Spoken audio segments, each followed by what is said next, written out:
The Fishing Gurus Podcast. So Christmas is round corner. Christmas story from yourself. Christmas story. Yeah. This is Christmas Day. The big fire. Yeah, go on then. So, God, let me think how many years ago it was. I reckon about 1994. Flipping it, long time So ago. I was living at home. Yeah. We had a lovely country house. And we had a nursery at the time. So a plant nursery. Yeah. Which was with the house, and then over the yard, the big greenhouse. When you said nursery a minute ago, Oh, you thought kids? I'm thinking, I didn't know Hadrian Whittle had got like a No. nursery. No, that's no, definitely not. Right, so plant nursery. Yeah, plant nursery, yeah. Yeah. Yeah, so Christmas Eve, Yeah. went out with my girlfriend, who she lived with me at the time. We got absolutely smashed, as you can imagine. I mean, she was an absolute animal. Right, what, drinking? Her dad used to play rugby for Gloucester. Yeah. He was an absolute legend. But yeah, she was like him, really. Yeah. Bit wild. And... Oh, yeah. Well, you know what the rugby lads are like. Yeah. But he was an infamous rugby player, because he was apparently the dirtiest player to ever set foot on a rugby pitch. Right. And a lot of them are dirty. So he was next level. Right. Yeah. And you're going out with his daughter? Out with his daughter. That's a bit risky anyway. I remember when I told him she was going to come and live with me. What did he say? He couldn't believe. So for years after that, he said, "I'd never believe that you skinny little runt, have stood in front of me telling me what my daughter's going to do." He said, "And I just loved you for that." Oh, fair play. But, yeah. Anyway, so she worked at a local hotel. She used to manage it. So she had to go in on Christmas Day. She gets up Christmas morning. There's a power cut. Right. So she's like, can't. So, and I'm like, I picked up the hairdryer. Yeah. Turned it on. It's like, oh, fucking it. So, sorry. Don't worry, you can say whatever you want. Can I swear? Yeah, can you I? can. Yeah. Okay, yeah, cool. Anyway, so I got to take her to work. So I chucked the hairdryer on the floor. Yeah. Went back. Came home. Christmas dinner's cooking. Family were all there. And then my sister's screaming. House is on fire. No. We go up, look upstairs, and yeah, sure enough, smoke's billowing out of our bedroom. Proper full on fire. Yeah. So, being that I was, like I said earlier, I'm sort of fight, not flight. Yeah. So I've just gone straight over to the greenhouse, connected the hose pipes, because obviously they go for probably, I don't know, a couple of 100 meters. Yeah. Dragged it back across the yard, up the house, in the house, gone up the stairs. I got my dog with me. Yeah. And I've sort of gone down, and I've gone round the corner, put the fire out. Absolutely fine. Doing it. Then I'm opening the windows. My mum's screaming because she's out. So I've opened the bathroom window. So head stuck out, all black, and smoke billowing out, and she's screaming, and I'm fine. The fire's out. Fire brigade then turn up about probably half an hour later. By which time there was no house. Do you know what I mean? What, is burnt down? No. I put the fire out. Oh, right. But there wouldn't be. They've turned up about half hour later. Wow. Yeah, it's a long time though. Really. It was a long time. Yeah. So they've obviously given me a bollocking for not, Yeah. You could have killed yourself, you could have died. I'm like coughing and spluttering. All of my girlfriend's clothes are burnt. Oh no. The bar, that room's trashed. The whole of upstairs is pretty trashed, but yeah, that room. Anyway, so I've had to go and tell her at work, and she's fuming. My parents thought it was her who'd started the fire, because it was her hairdryer, but it was me. Right. I never let them know for about 20 years, to be honest. But that night, I obviously won a lot. So we went to the pub. Yeah. Went to this pub. I sat at the bar. We've got a load of mates there, and we're getting smashed. And go to the bar, and there's a girl there. And I said, "Are you had a good Christmas?" She said, "No, it's been absolutely shit." Right. I went, "Oh, right. What's that?" She said, "Oh, my husband's a fireman." She said, he got called out just before Christmas dinner. She said, turned out it was a waste of bloody time. Said some idiot set fire to their own house and then put it out. Never. I went, unbelievable, and walked off. I know. That's a great story. Brilliant. Brilliant. What are the chances of that? I know. I bet you were laughing your head off I inside. was like, see you later. Who do that kind of thing? I know, madness. Wow. So yeah. Unreal. Yeah, Christmas is coming. Let's hope it's a bit more steady this year. Yeah. What you like at Christmas, Aid? What's Christmas? Grumpy. Are you not a Christmas person? No, I love it. I love it. I love it it's all about the boy now. Yeah. Yeah, it's all about, so. Enjoy it. Yeah. Obviously, you got a young lad. It's Finley in it. Finley, You're yeah, young un. yeah. And how old's he? He's 14. Sound. So he still loves Christmas. And Oh, he loves it, yeah, because he's... do you ever go fishing with him? So we used to fish a lot, Yeah. and now it's just occasional. But when he goes because he wants to go. Right. So, Right. I got say, you. and he's actually been moaning. We didn't go this. He likes to go carp fishing in the summer, Nice. like margin, just with a top kit, Yeah. catching big margin pigs. And we didn't go this year, and he's not happy about it. Oh no, you have to take him. He's moaning about it now. I can't believe he's 14 because I always remember you having a young un, and it was just like, oh, little tiny lad. And then this morning when you walked in and we were chatting, you're like, oh yeah, Finn's 14 now. Yeah, rugby, football, God, biking. so quick, doesn't it? Yeah. Frightening. No, he's Frightening. a great lad as well. Good. I want to kick off with a bit of a potent question for you. Obviously, rightly or wrongly, stereotypical Hadrian Whittle, I'm thinking rivers, natural venues, bit of team fishing, that kind of thing. Yeah. I'd like an opinion on, what's your opinion on the feeder fishing boom in the last sort of decade? You know, it's right come to the forefront. It's a bit of a juxtaposition to what I'd associate you with. And while I've got you, I thought I'll kick off with like a potent, what's your take on it? Am I going to get lynched? You'll not get lynched. I don't like it. You don't like feeder fishing? No, I don't like feeder fishing. I don't like feeder-only matches Why? because I don't want to fish the wrong method. I understand. Yeah, and I don't want... And I also, I mean, just so I tell you what, I don't mind fishing for big fish on feeder. I used to love bream fishing at distance, you know. I love feeder fishing for barbel and chub. Brilliant. Yeah. I do not want to be feeder fishing at like 5, 10, 15 metres for roach and skimmers. No thanks. No. Almost trying to catch them on the wrong method. Trying to catch them on the wrong method. What's that all about? Yeah. It's not for me. I've nothing against people doing it. I just can't bring myself to... Never looked at it and thought, I want to have a crack at that. No, I look at it and think... Island was okay, but you were fishing about 20, 25 metres for great big roach again. Like, yank the tip round and they're on. You know what I mean? It's like a weight building, but with these small fish on feeder, I see, I know you obviously, we see it all the time, don't we now? I see you going up Hallcroft and I'm like, I couldn't do that. Oh, mate, it's so frustrating because you go on a pole and catch 25. I've seen the weights are ridiculous on pole. 25, 30 pound all the time. Yeah. And chuck a feeder in and 10 pounds mega. I know. Same peg, same fish. Weird. I don't know why you do it to yourself. No else to fish. Good league, but yeah, that's Is it. there many on it? It's like... Sell out at 60 anglers. Yeah. Crazy. That's the thing. It's popular. And I get it because like the prep's minimal, isn't it? In comparison. Obviously it takes a lot of options out. But What are you like with prep, Adrian? Like, is it a big part of your fishing? Do you do a lot of prep? I'm a load better than I used to be. Used to be bad? Used to be horrific. In what way? I remember going to World Club. The first one I went to, I had like 4 hooks tied, something like that. Sean and Cam and people like that, they're just beside themselves with my prep. I mean, the first one I went to was Digger was Paul Downs. Yeah. And Digger was famous for just laying his floats on top of his winders. Right. And then he just showed, because Mark, obviously, you know what Mark's like. Yeah, Mark Downs. It's got to be prepped, got to have all your gear, it's got to be right. And so Digger would show him like there's no light on them, let alone anything else. It was like, but yeah, I was rubbish. I was really poor, and I've got better and better with age. Right. Do you think it's an advantage to your fishing being well prepped? Yeah, definitely. Yeah, yeah. The ready rod thing was something that really caught me because, again, I was a non-believer. I'm like, it's not for me. As soon as I did it, I'd never go back. Even if you had the wrong rig, it was still quicker. And also, even with the wrong rig, you could work out what the right. So, say stick float rod, but by putting it in, you could say, right, it's 8 number 4, I need 10, or it's 8 number 4, I need a 6. So even having the wrong rig would help you get to the right rig quicker. Got you. You know what I mean? Then it's like, yeah. So yeah, ready rods. Yeah, definitely a massive fan of those. Having them set up. It's having ready enough to go. reels is the problem. Flipping heck. On the Wye, what you do a lot, you must need millions. Well, I have to chop and change a bit, but yeah. Right.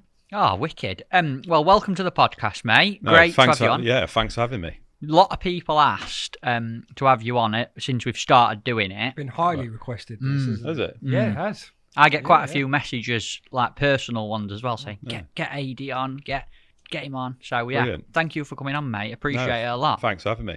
Awesome. We've got mince pies on the table because Christmas is round the corner.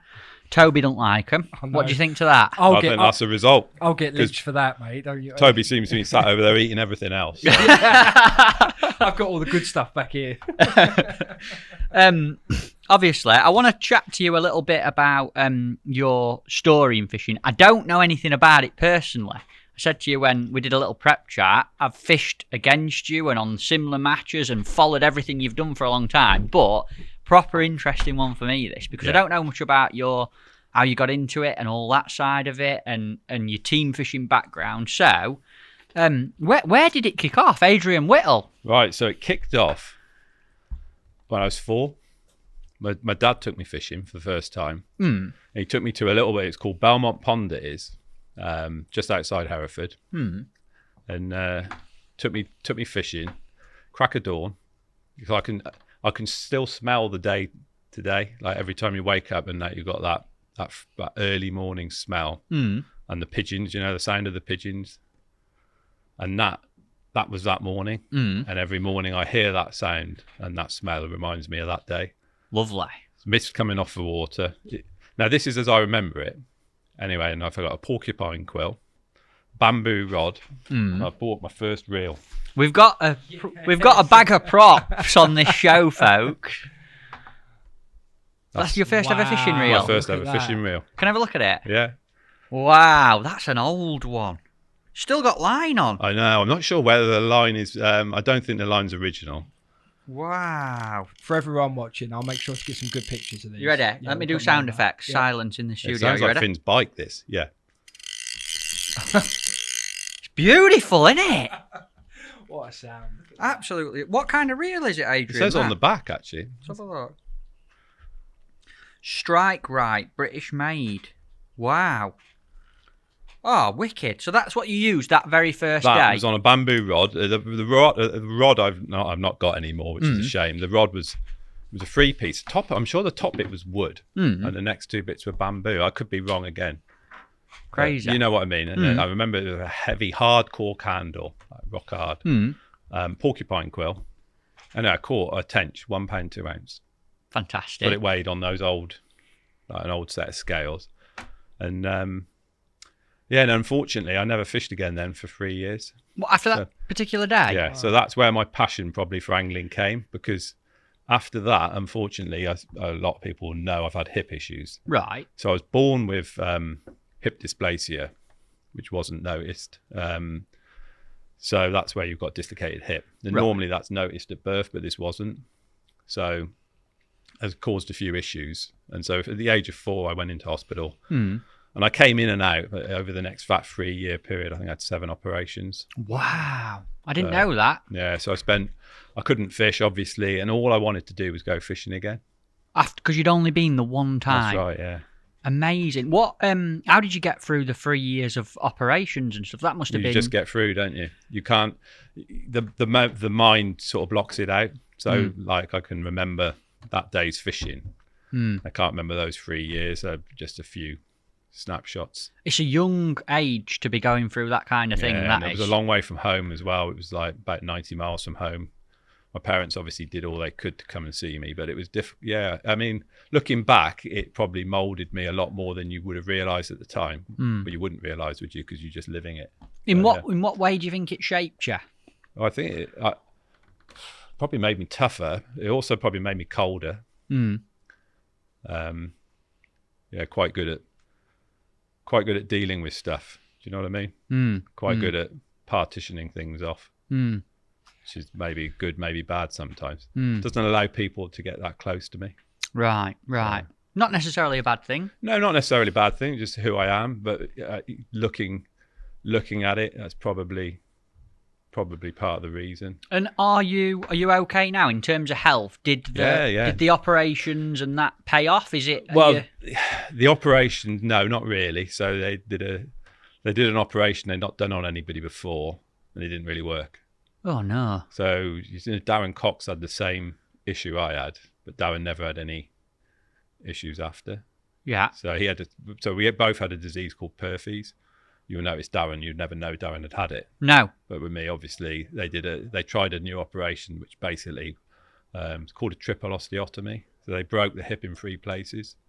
And this is when you're 4 years old. Wow, I think I'd have been about 6 when they did this.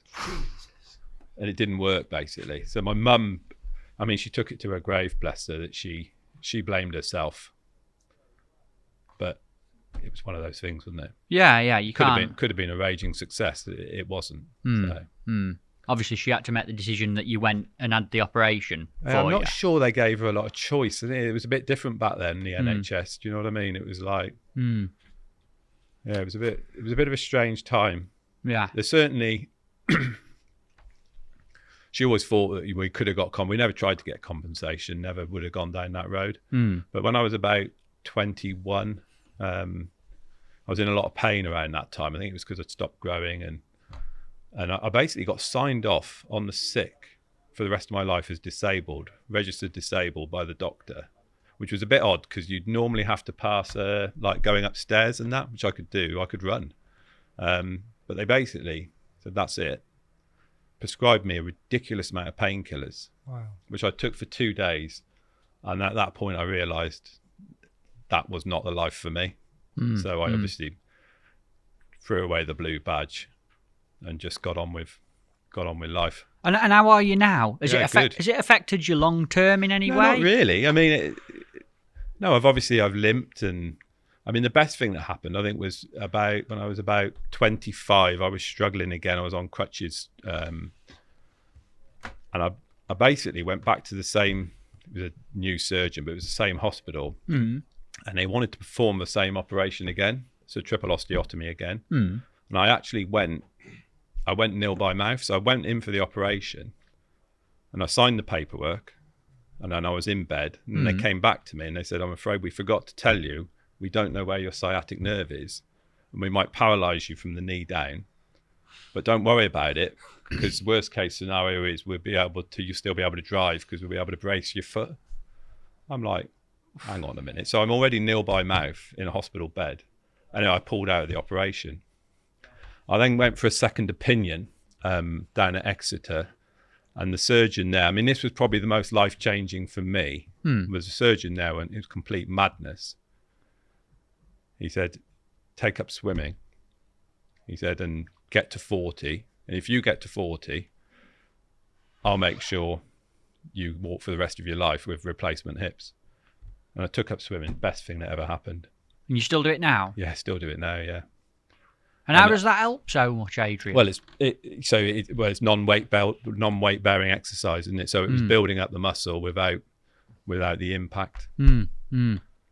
Wow. That's why they say road running's really bad for you, isn't it? Because I see road runners all the time, I'm like, I wouldn't be doing that, mate. No. You do a bit of road running, a little bit, yeah. Try and go cross country when I can. But... Yeah, I bet, yeah. Can I, just out of my own curiosity, can I ask, bring it back to the early days, what was it that eventually, I don't know if it was your parents or whatever, but what were the signs in which people around you started to go, oh, hang on, there might be something wrong there? Because you said it wasn't picked up. So my mum, she was a florist. Yeah. And she took, so I wasn't walking at 18 months, so you should be like, she took me into work, and it was her boss who went,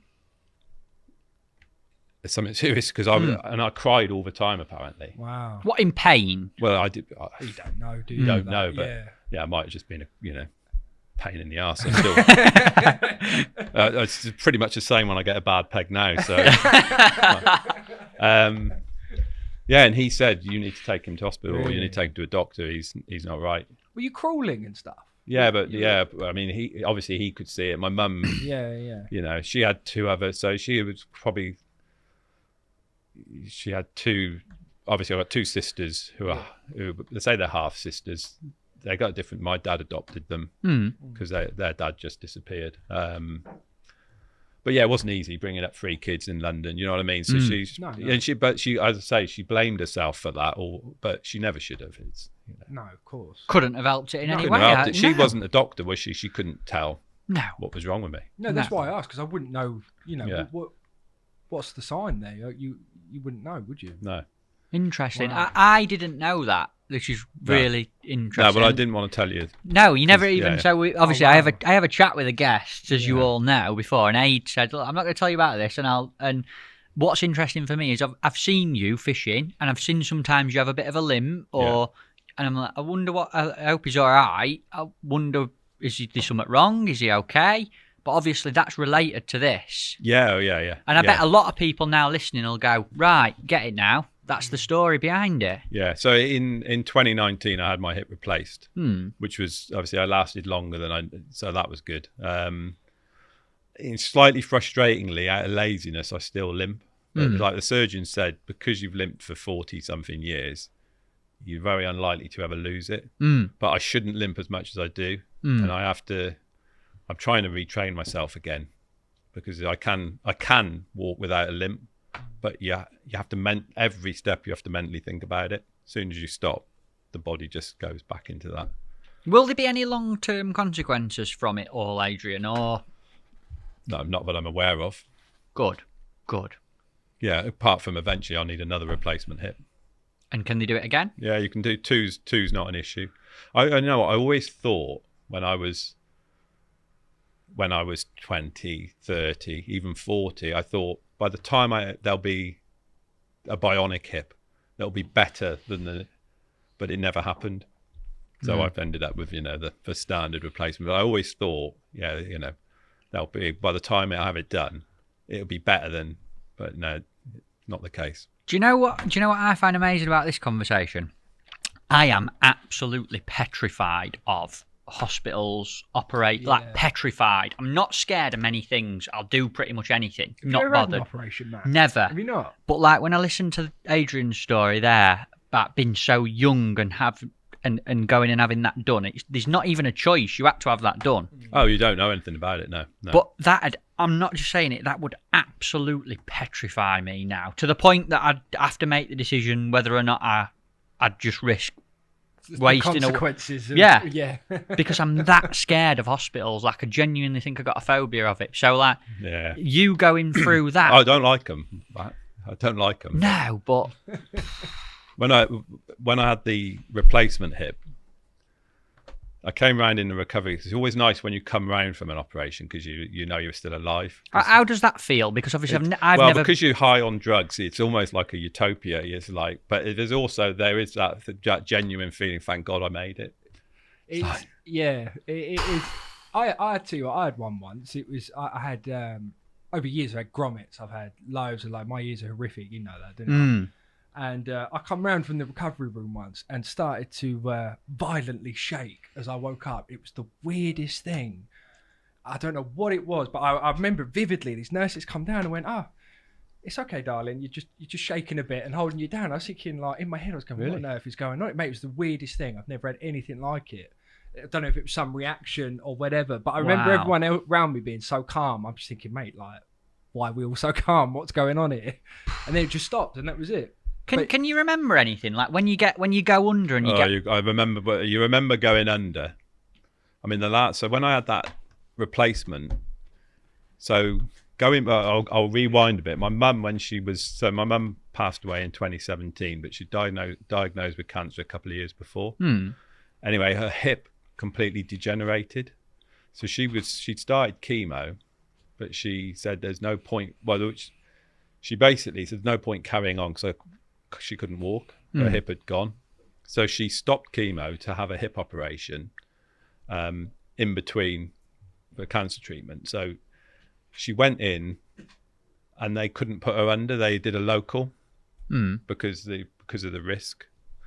And she said to me when I went to see her a few days, and she said, whatever you do when you have your hip replaced, make sure they put you under, because they like to do it. They like to just do a local. And she said, because she could hear the sawing and that. You're making, honestly. Oh, no, don't. Anyway, so when I went for mine, They said, "Oh, we're gonna do a local." I said, "You're not." I said, "You're putting me under." And the anaesthetist then started arguing with me. I said, "I'm telling you now, you're putting me under." Anyway, I've also got very low blood pressure, so it drops. So I warned him about this. And basically what happened, when they went to put me under, you can feel yourself about to pass out as the blood. And apparently my blood pressure dropped to the point where they had to give me the maximum amount of drugs, whatever drugs they are, to get it back to a stable level. And he said afterwards, so what happened is when I came round from that operation, when you have the replacement hip, they put it in. Well, unfortunately, it popped straight out. So I knew something was up because I lay in the bed in the recovery ward, and my legs just flopping around. And then the nurse says, I need a pee, and they tell me I've got to get up, and I'm like, I can't get up. So I've got to pee in a bottle, and the nurse is getting quite agitated. I said, so the next morning they sent me down for an X-ray. Now I already can tell that this leg isn't attached to my body because I can't move it, and the pain. And then I've got the rigors. I'm like shaking, and sure enough, they had to put me back under, and that's when the anaesthetist said, if we'd done the local, we'd have been in all sorts of trouble. Wow. Crazy. Thank God mum's Thank God for my mum. Yeah. But yeah, imagine that, having your hip sawn, you can hear the sawing and the banging. No. Oh. Is this helping your phobia, Matt? No. I can see him picking on me then. I will have nightmares tonight, but it does amaze me what they can do. Like, I wonder how much they could keep someone alive if they needed to nowadays. Like, I wonder what sort of... I don't know. It's a frightening little area to talk about. You never watch Grey's Anatomy or anything like that? No, I can't watch Casualty, Tobe. No, I can't stand the sight of blood. I don't watch Casualty. No, squeamish, horrible. Let's pull this back onto fishing because we'll end up going into like some sort of medical autonomy podcast at this point. It might get more views, Tobe. You never know. And now that you've said that you had problems with your ears, I can understand why the sound's so bad on the podcast. Yeah, that's it, because I can't hear from one side. There you go, folks. It's got nothing to do with Matt shouting. No, that's it. So, very young age, you've basically gone fishing. Yeah. This thing has happened, and it's 3 years without And all I want to do is go fishing. And when did it come back? How did it start again? It come back. So it come back. Obviously, I got back home, learned to walk again, and it come back with a lot of the listeners will know him, Richie Hoskins. Yeah, he was my neighbour. He was probably lived about half a mile away, so he was my neighbour. Then you had to walk up a field and then through an orchard because he lived on an orchard. Started to go fishing in the farm ponds with Richie.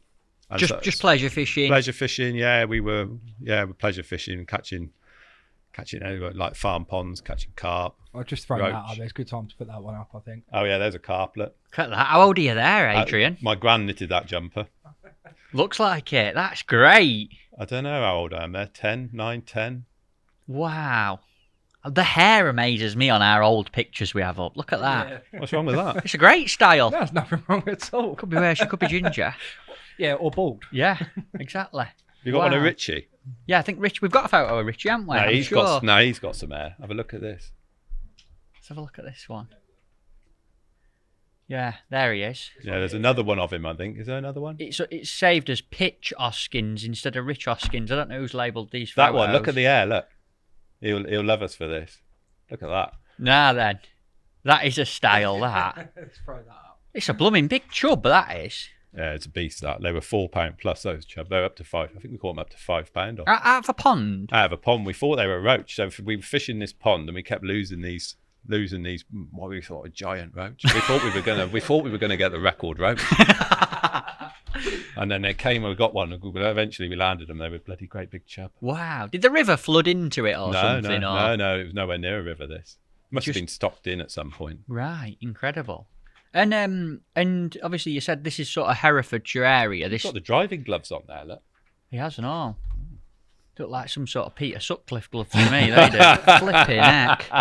Weird, aren't they? Am I allowed to say that on podcast or not? I don't know. I'm not sure. Wow. Creepy they are. Yeah, I'd not noticed the gloves till you said. No, I hadn't. Looks like there's about 8 fingers on the left-hand one, doesn't it? Look at it.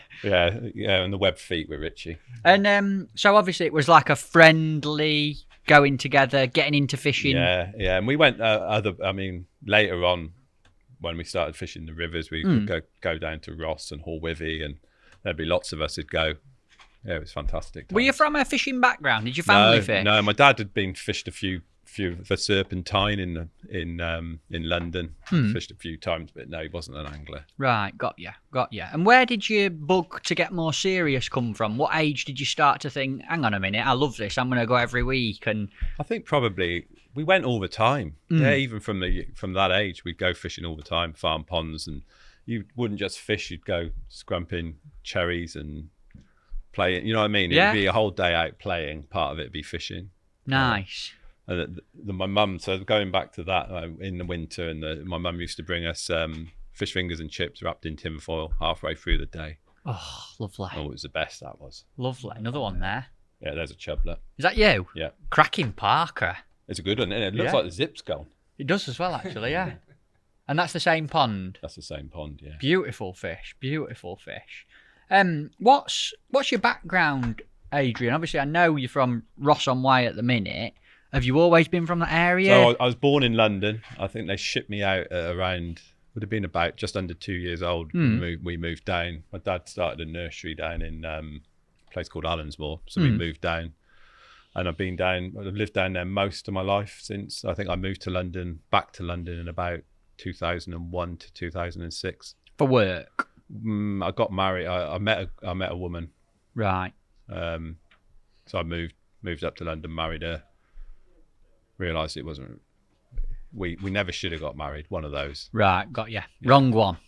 Yeah. It was. Yeah, it was probably the right one to have a fling with, not the right one to marry. Ah, right. I think we both knew that. You know, when sometimes you just carry it on. I think when it started to break down, she gave me like an ultimatum. If you stop fishing, the only way you'll save the relationship is to stop fishing. It was already on the ropes anyway. Yeah. And in reality, I don't think stopping fishing would have helped. Right. So I went fishing the next day. Would you have ever stopped fishing? No, that was what my process was. Like, never gonna. It's not workable. So I went fishing the next day, and that was the end of that. Right. So that's one way to finish it, isn't it? Yeah. Fair play. I like it. You got to stop fishing. It was the best for both of us. Good. You know, when some things. Yeah. Interesting. Yeah, it was a 100% right decision. So obviously, I don't know if this is right or not, but I'm getting sort of countryside-y vibes from your upbringing. Like, I look at them pictures, a farm pond, lived in Ross on Wye. Yeah. Are you from a very countryside-y background? You had a nursery at your house? Yeah, plant nurseries. Yeah, yeah. So always lived. Say, I did move back up to London. I couldn't stand it. Just needed to get back. You know, when you just need to get back somewhere. Yeah. You know. And now I live in Ross now. I don't ever really have any, unless I was to move abroad. Maybe, you know, when I'm like 70, move abroad, Greece or something. But I don't ever see me moving away from where I live now. Home's home, sort of thing. That was going to be my question. Where would you go? If you did move abroad, where it would be Greece. Yeah, well, that would be my. Yeah. Is that the weather or? Yeah, I like it there. Yeah. The weather, food. Yeah. The people. Yeah. Nice, interesting. What were you like at school, Adrian? Did you have a good school life? Were you well educated? Well, it's a bit disjointed school life, as you can imagine, because obviously I went to primary school and then I didn't go to school. Actually, obviously I wasn't stupid, but I was way behind at school because of the operation side of things. Yeah, I actually discovered. So I had to go to the headmaster at the primary school. When I went back to primary school, I had to go to after school lessons at his house to try and catch up. But actually, when I got to secondary school, I realised I didn't even know the alphabet. Really? No. Wow. Because I'd missed all that. And did it affect you? I don't think it did really. No. It held me. I suppose that you could say I would have done academically, would have done better, but I don't have any regrets. I don't think it really had any massive effect. What were you like? Were you a well-behaved kid at school? Not really. And that kind of thing? No, I wasn't bad either. You know what I mean? I was like, I would. I struggled to. I struggled with attention. To be fair, I read my son's reports, and then a mirror image of me. Go on, tell us what's it like. Well, he's just exactly the same. He's like he basically could do better. You know, so he's constantly, apparently according to his mates, he's constantly got an answer for everything, which is what I was like. And I used to have a terrible habit of doodling. I couldn't, and so I'd constantly doodle on the tables. And even once I spent quite a lot of time cleaning tables at school. Did you? Because they made you if you, and then I'd just. Oh, because you were drawing on them. So I'd spend my break time cleaning a table which I'd drawn on, and then the next lesson I'd be doing the same thing again. I thought it was like you were just being a well-behaved kid, just cleaning the tables. No, it's because you scribbled on. Exactly, yeah. But yeah, so school I did okay. I mean, academic, it was a weird one. Some things I was top of the, like chemistry and things like that. I was literally top of the school. And then English, I got ungraded at English first time I took it. I struggled with reading and obviously things like that. So yeah, it was weird. I was very up and down. Like French, couldn't learn. I struggled with other languages. So going back to my marriage, the woman I married was German. I tried for about 5 years to learn German. Didn't happen. Right.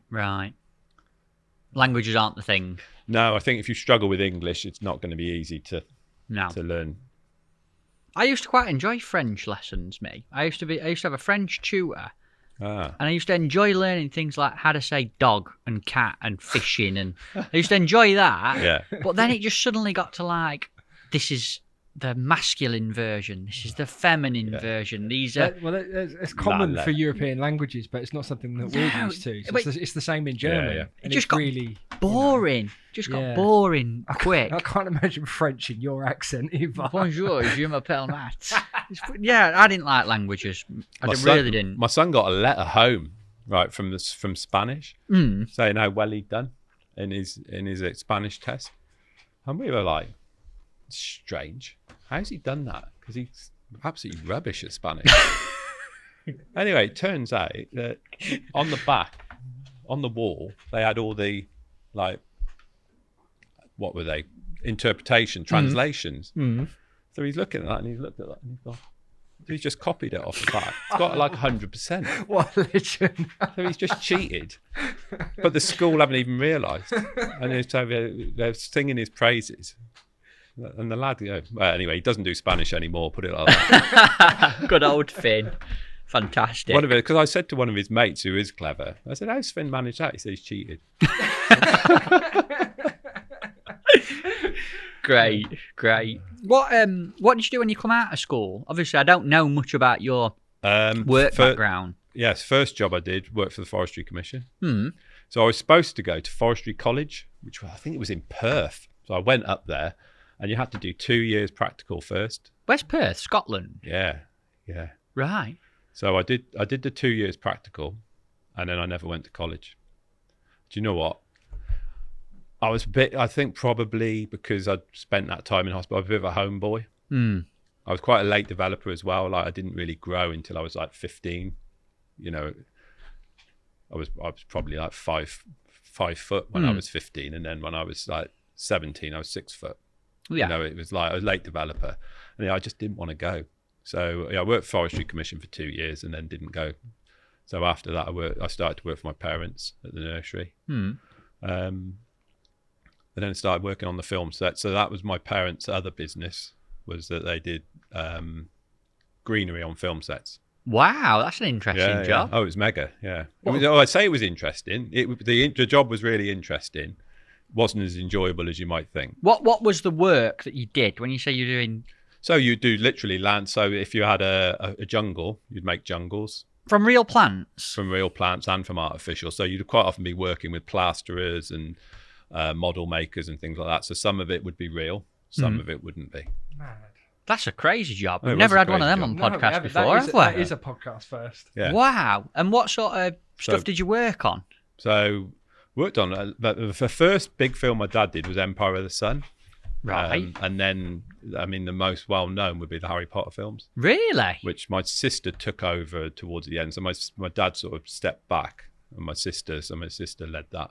How the hell did you get that sort of contract? It's being in the industry, you know. So yeah, she did well. My dad and my sister between them did all of the Harry Potter films, and that's where I met my ex-wife.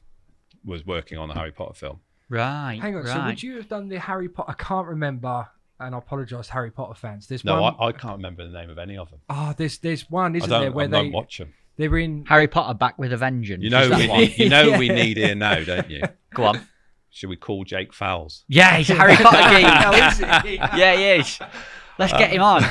He loves Harry Potter. Oh, he honestly. Oh, so he'll know what I'm on about. Yeah, then. he will. There's one class where they're all working with plants, aren't they? But the plants are alive or something. But I imagine that would have probably been a scene where. So that would have been a scene where partly. Yeah, I know where you mean. Yeah, so that would have been in the They green. pull them out It was the in the plant pots greenhouse. and they scream or something Yeah. like that, don't they? Yeah, so that's part CGI. That'll be a mix of CGI props and us probably. So anything in Harry Potter where there's lots of plants. You know, like the sticking about. Quidditch pitches as well. We used to do the Quidditch pitches, which are the Quidditch pitches were huge rolls of turf. There's quite a good story with this. So we had the turf grown specially, and they were 4 meter wide, the rolls, and you had to pick them up on a JCB, and you'd have a tyre on each end on a scaffold pole, and you just reverse the JCB down the Quidditch pitch to lay the turf. Right. Anyway, my sister picked me up one morning to go to work, Mad. and she said, "We need some tyres," and I know where we can get some on the way. It's like 6 a.m. Here we go. She pulls up at a gypsy camp. Can we say that? Yeah. Was Gypsy a camp. gypsy camp. Yeah. Yes. Now, Correct term, yeah. I don't know about you, but I don't think stealing from gypsies is a good idea. No, definitely not. Don't And do she it. said, she pulled up and she said, "Right, you've got to go down that bank. There's a load of tyres." I should say, "I've seen them there. Grab 2. I tell you, I've never moved so fast in my life. I've got these tyres. I've scrambled up this bank, chucked them in the back of the trailer, and I'm hyperventilating. And I've just got in, and I've just gone, drive!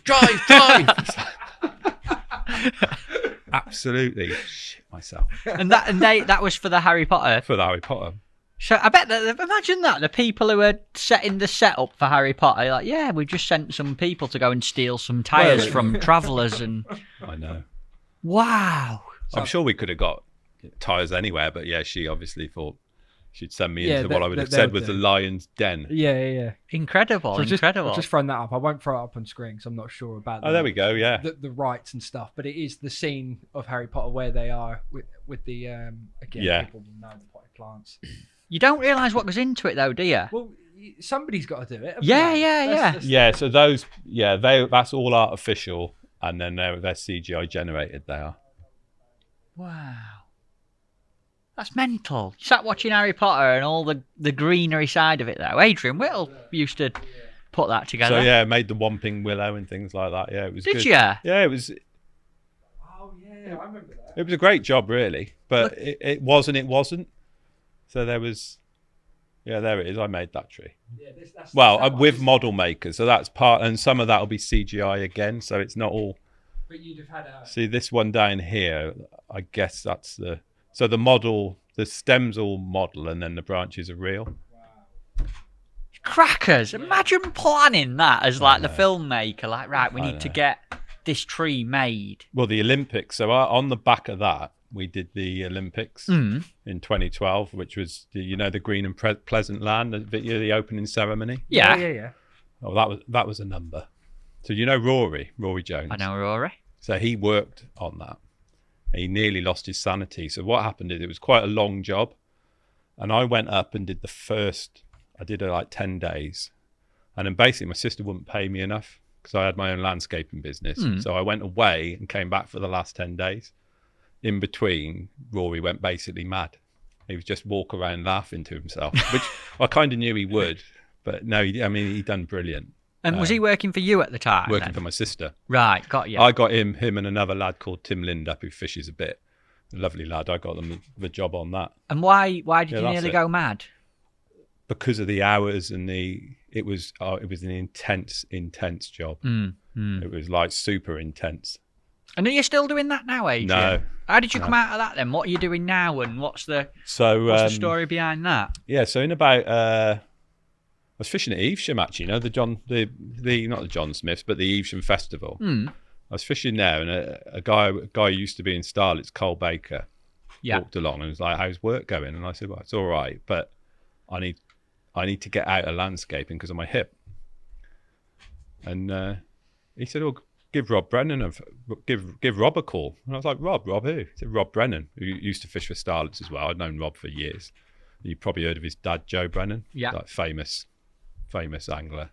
Rob's a brilliant angler himself, isn't he? Really good angler. Yeah, supernatural angler, Rob. So yeah, I went to see him, and he told me that he basically had a company that did equity release or lifetime mortgages, which I'd never even heard of. And he said, "Right, you pay for your own exams, take your exams, use your financial services exams, and if you do that, I'll mentor you and get you a career in." And so I took the exams, went back to him. It only took 3 months. I mean, I was told it would take a year to 18 months to do the exams. It took 3 months. Went back to him, and I mean, he was good to his word. Because for about a year, he had to take me out because coming from a background of zero into that world should have been. I mean, and a lot of people felt it wouldn't even be possible. And without Rob, it wouldn't have been possible. Completely impossible to make that transition. But he took me out for a year, paid me for a year to follow him, and basically I had to pay him back. So he loaned me, and then slowly they would take the money back. And fantastic opportunity he gave me, and now I have a career which I can take into my 60s, 70s if I have to. Wow, what a story! That's incredible. So that's through fishing, isn't it? It's amazing. Yeah. That is mental. Such a juxtaposition between a huge I couldn't have carried on doing that. And physically, there comes a time where landscaping. I used to look at guys who were, in their 50s, 60s, and you get broken, don't you? It's hard work. And I thought, that's not for me, that. Wow, it just shows, though, that's quite inspirational for anyone listening. Like, it's quite a bold move to make, I'd say, as well. You've got to be quite brave to go, right, I can't do this. I need to do something completely different. Yeah. I'm going to learn something new and go into an arena that I've not been into before. Yeah. Because you didn't have a background in that. No background in it, no. No, and now I'd say all these years later, I think that would have been about 2017. Yeah, I mean, I'm really, I'm very comfortable, confident in what I do now. And what's a day-to-day job for you now, then? Giving financial advice on lifetime mortgages. And is it travelling around different areas of the country? So in COVID, obviously, it became phone-based and Zoom-based. But yeah, now I travel around. On the way here yesterday, I dropped in at Reading to see a client. Quite a strange meeting. I ended up with the daughter was an acupuncturist. I ended up with a load of needles hanging out of me to try and sort my neck out. I didn't know which way that story were going to go then. So yeah, it can be, but that's the sort of weird and wonderful people you meet. Yeah. Interesting. Fair play to Rob Brennan as well. Like, oh yeah, he's a top man, Rob. I think he's off with the England. Forgive me, and it's no disrespect to anyone but I get confused now what international matches they're fishing. But I think they're away on a seniors feeder. You might know. I don't know. I'm the same. What's your opinion on all that? While you're talking about it, what's your take on I'm going to say, in my opinion, the dilution of England teams at the moment, because I think it's happening more and more and more. Oh, I've lost track of it. So yeah, I don't even know what they are. You've got seniors, masters, floats, feeders, method feeders. Yeah. Is that it? Then you've got masters feeders, masters float. Yeah. I don't think it's for me. No. What would be the more prestigious way to run England teams? What teams would you have if you were in charge? You're saying what?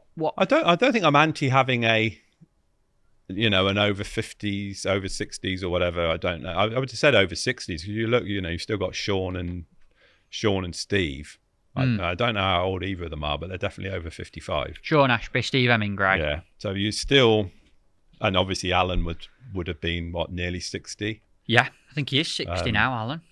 Bob Nudd's probably still not happy about not being picked, and he's 75. I think if you said to Bob, "Do you fancy going and fishing world champs?" he'd go. Yeah. So what I'm saying is, I think these anglers have still got the capability of doing it at 55 to 60.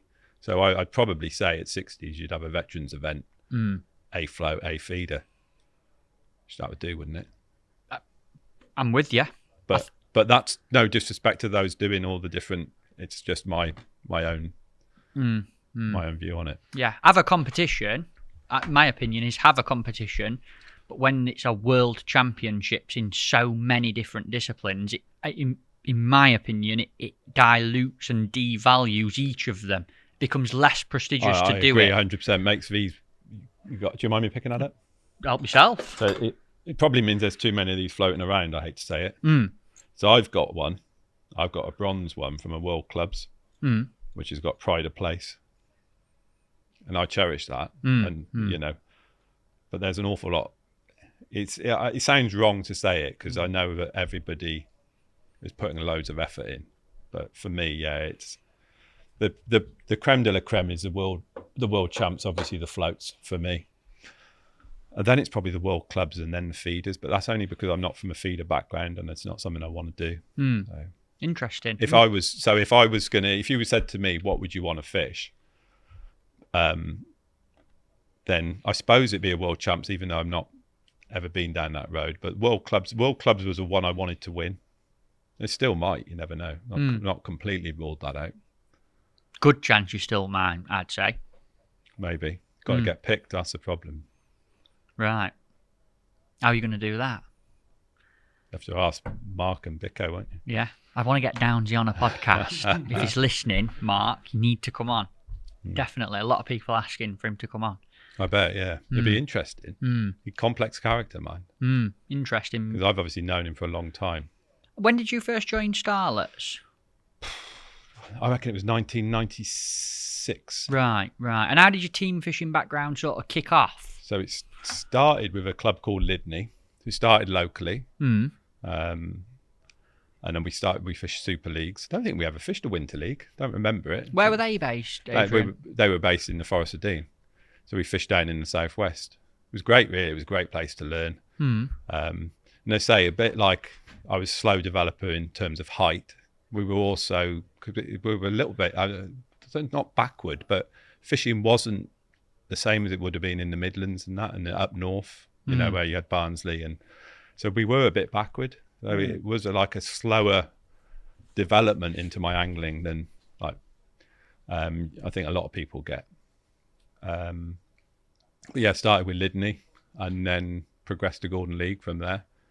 So I was travelling. So at Lydney, I was travelling with a guy from Ross, and a fantastic angler, a great bloke, Mike Webb. And it was amazing, really. We were both massively contrasting angling style. Mike, everything was clean, precise, minimal bait, but, you know, a real technician. Whereas at that age, I was like, mud, bait, chuck it all, you know what I mean? And completely the opposite, but we got on so well. It was like yin and yang. Like it. And where did it go from there? So we both went to Golden League at the same time. That was good. We had a great captain there, Bob Ingram. I kind of felt I never really understood what happened, but we kind of fell out.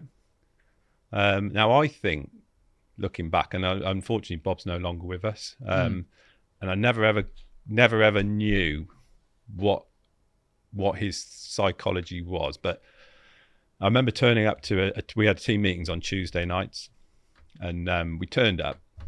We got the first match on Gloucester Canals, team champs. We all sat round, and everybody knows what the first team's going to be. But he names a team, and I'm not in it. The first team. Anyway, and I'm like, like we said earlier, I'm same as you. If somebody says I don't like, I'm like, well, hang on, why am I not in the team? And he just looked at me and he said, you haven't been in form on the canal. We hadn't fished a match on the canal. So I wasn't happy. You know, and I remember the drive back with Mike, and Mike's like, Mike was very proper, you know what I mean? He was like, and he didn't really know what to say, but he obviously understood that it didn't feel like the right decision. So I turned up, and then, you know, you do things, and especially I did a lot of things when I was younger that you regret now, and you do it. And I suppose I was probably cocky, and I think I think at the time Bob felt like my ego was too big, and I think he was just trying to temper that. I think he was trying to control me in a way that it didn't work, but I think he probably felt for him it was the right way to captain me. Did you have a big ego, would you say? Would you say I would you say I was cocky. Yeah, probably was. Yeah. And was that a good thing or a bad thing? It was what it was. You are who you are, aren't you? You know what I mean? It's like, would I change it? I probably would have changed the way. I certainly would have changed some of the things I did. So we had the team match. Obviously, I was in the B team. I turned up with a Lydney top on. So that didn't obviously go down well. I then drew... Purposefully? Yeah. I then drew next to an A-team angler. I won the section. He didn't do any good. And I'm pretty sure that Starlets won that day. And it was basically, as I felt, it was because I hadn't been picked. And I'd proven a point. But then from there on, it sort of went downhill. And it all went... We fished a winter league on Eckington, which was a tough venue on the Lower Avon. And I'd always done well in the winter league. So, you know, Mark Brush. Yeah. I mean, the mainstays there were Steve Sadler, Mark Brush, Steve Hayes, obviously Mike Webb, Bob Ingram, Steve Long, and all great anglers, all with a great, very consistent record. I was, and I was at the top with those lads. And we had a bad match. Now, the guy above me, fishing for a team called Lobbies.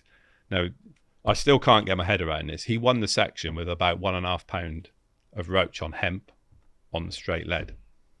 No, not having it. I know. Hemp on straight lead. Hemp on straight lead. I'm out. I've obviously lashed a load of bait in, done no good. Caught about 4 ounce.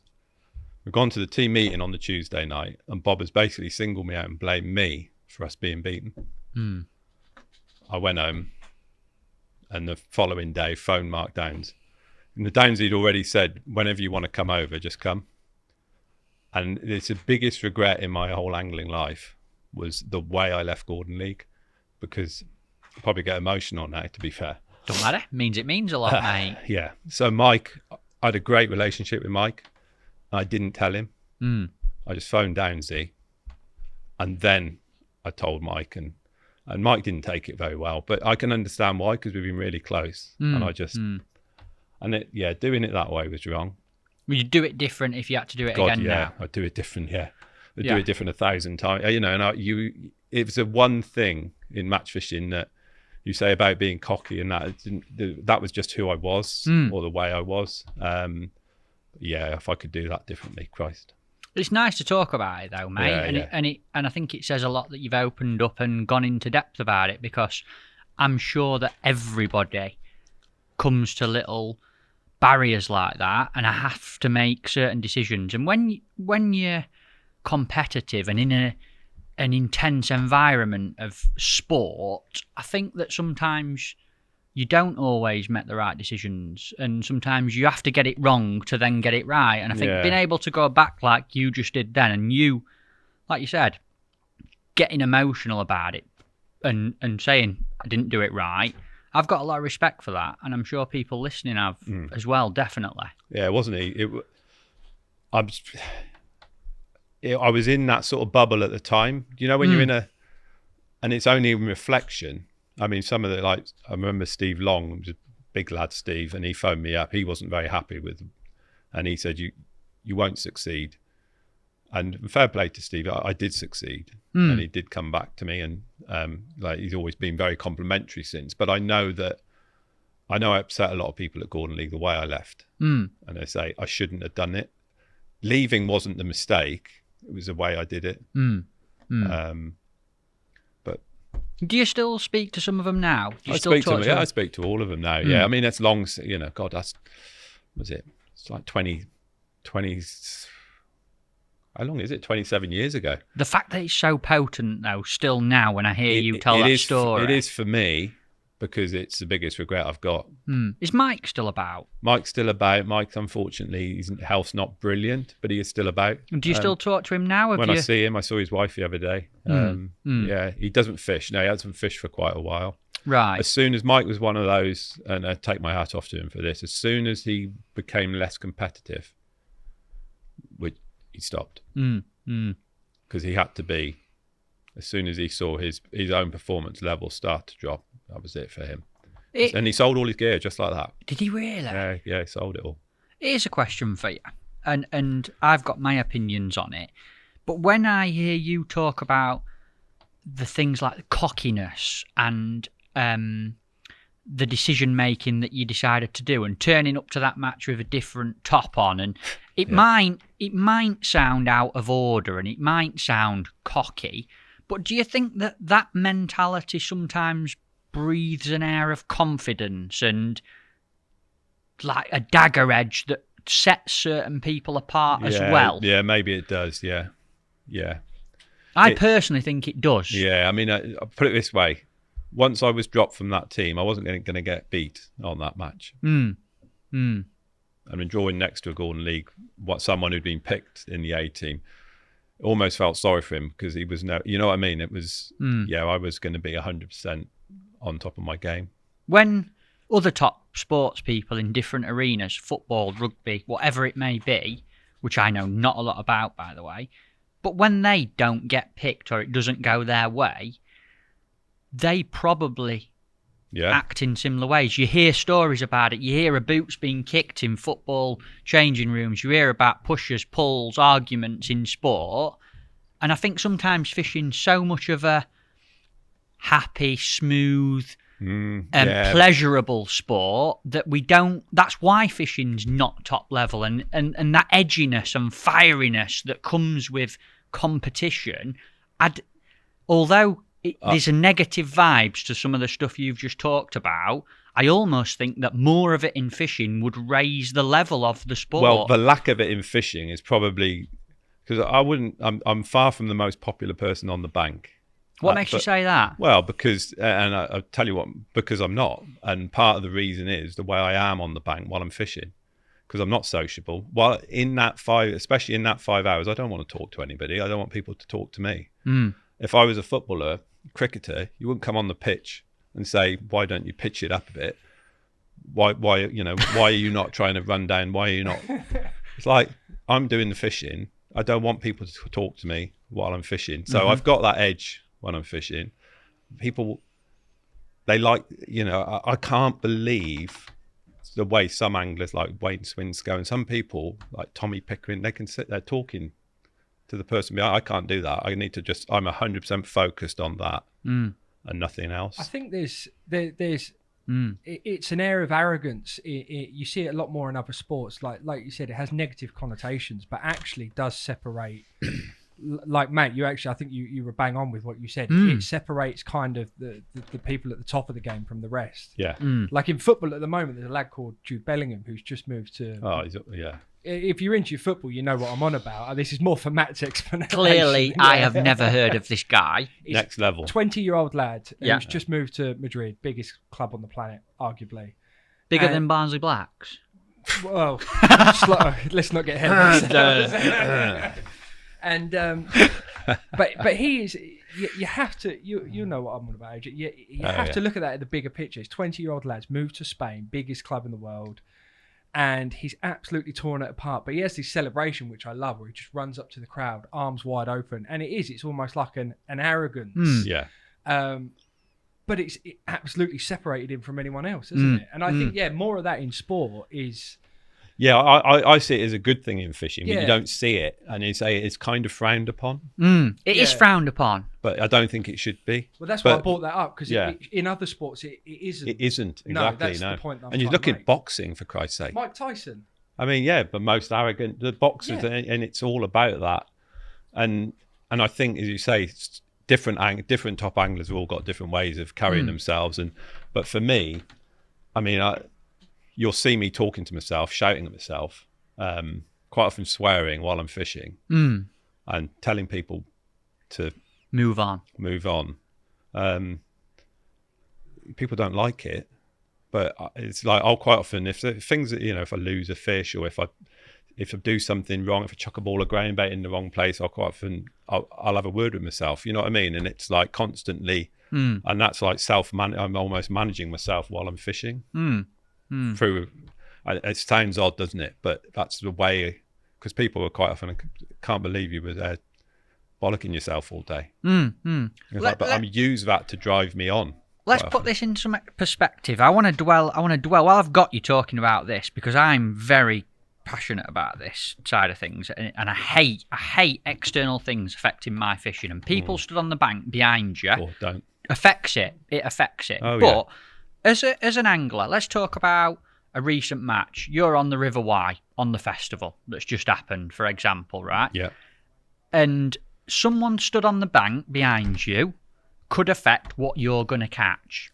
And 100%. you telling them to move on is a bad thing.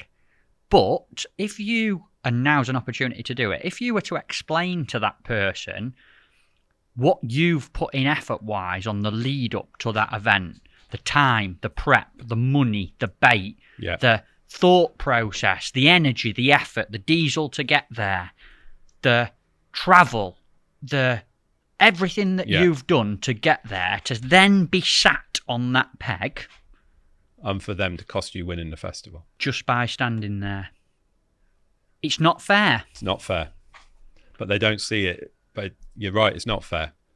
It's not fair. No, but if you could have someone or a voice recording thing behind you that said, please don't stand here because I have spent this amount of money, time, effort, energy. This is how long I've thought about it, prepped about it, how many miles I've travelled. I've thought about making a sign.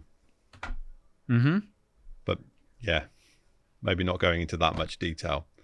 But that's what it means to me as an angler. Yeah. And I think probably does you listening to you. Yeah. And this is one of my weaknesses in fishing, because I do let it get to me. There's two things. One, it's affecting the fish out there. You see it on the Trent all the time, don't you? It's unbelievable. You're catching one every chuck on pole, and then suddenly you're missing bites. There he is, Mr. White T-shirt. Move on, please, mate. Well, I'm not doing any arm up here. And then some of them start arguing with you. It's like, and then it's worse. and There's then more noise. and then more noise, and then you're not catching anything. But It's then like, what does that argument do to your mindset while you're sat fishing? doesn't help. It doesn't help because it's negative. You know what I mean? It's a negative connotation, and you know that his presence is costing you fish in a match where 2 pegs away, Joe Bloggs has got no one behind him. He's catching one every chuck, and it does have a massive impact. And you'd be amazed that there are some top anglers who will come along with the loudest voices in the world. Even Mark Downs is one. He comes right behind you.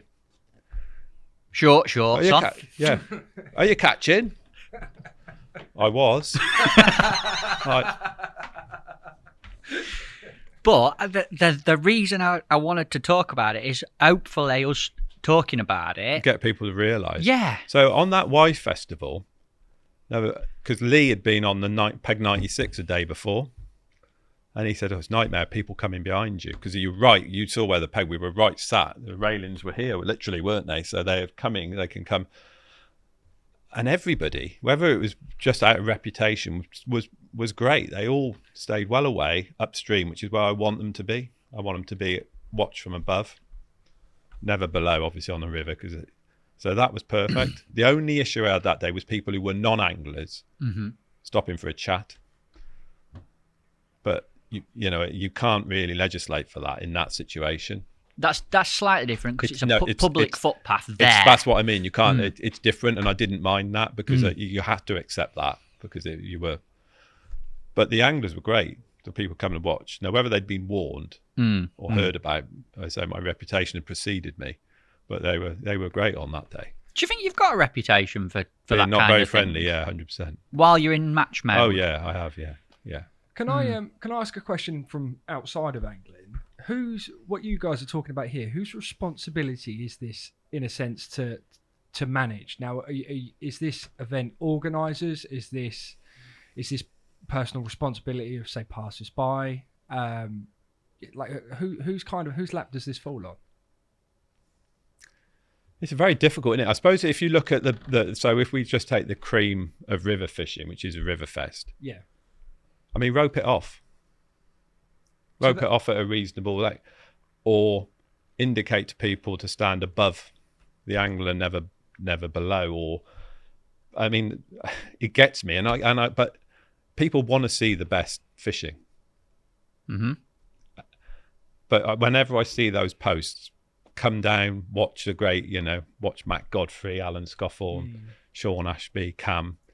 I'm like, yeah, go and watch them. Just don't watch me. So.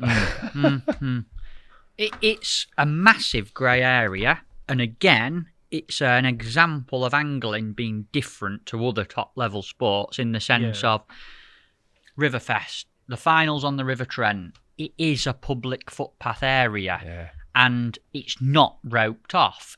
What I'd say is a world championship is probably a good example. There's a rope and there's a line, and there's an equal opportunity for every angler to have people stood behind them at the same distance behind. Yeah. So it's as fair as it can be. I noticed that from because I'm working on your World Champs log at the moment, and a lot of the footage that Tank got from the bank, there was a lot of people round the anglers, but it was throughout each section, which I found quite strange from the little that I know. That, like we're saying, you usually stand back or there's not many people, but that was like, I mean, you better tell it than anyone. That was rammed at some points, wasn't it? Loads of people, but it's roped off. So there's quite a bit of space. But you were saying everybody's got the same. Everyone's got the same space, whereas in UK match fishing, it's such an open-ended, no limits, walk down, stand up. And what you notice on the Trent was a peg I had on the first day this year.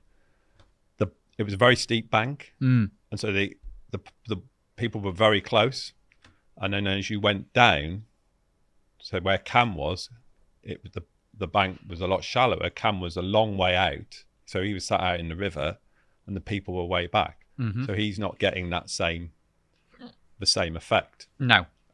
So it's disproportionate. So, but if you'd roped me off the same distance people could get to Cam, they wouldn't have been able to see me. They wouldn't have known I was there. Do you see what I mean? Because of the. So it's there.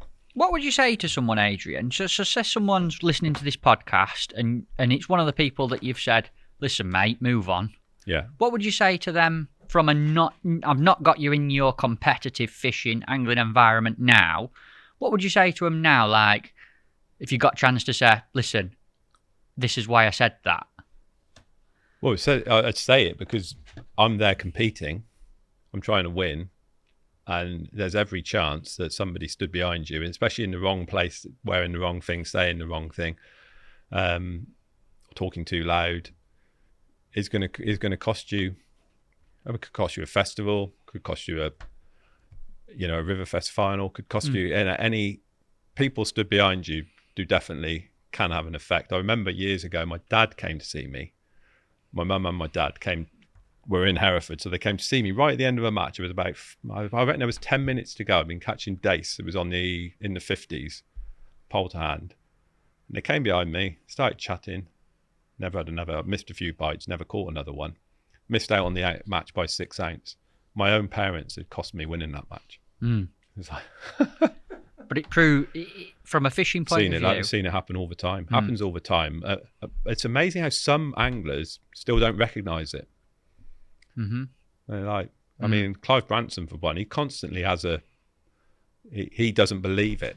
So he's like, do you really? And he keeps questioning me. It's like, yeah, it's so obvious, Clive. It should be obvious to you. You know what always amazed me, and the time that I saw it the most, was on the Steynie. It's a big, deep canal. It's 10, 11, 12 foot deep, and you could be fishing 13 metres out, catching a roach every chuck, and a biker stops, and you have to lift your pole up, and when you ship back out, it's never the same. Amazing, isn't it? And it's 12 foot deep, catching tiny little fish on bloodworm. It 1,000,000% makes a difference. It does, yeah. There's absolutely no doubt. A number of times I've sat there and you miss a start. It even happens bleak fishing. You go, there they are.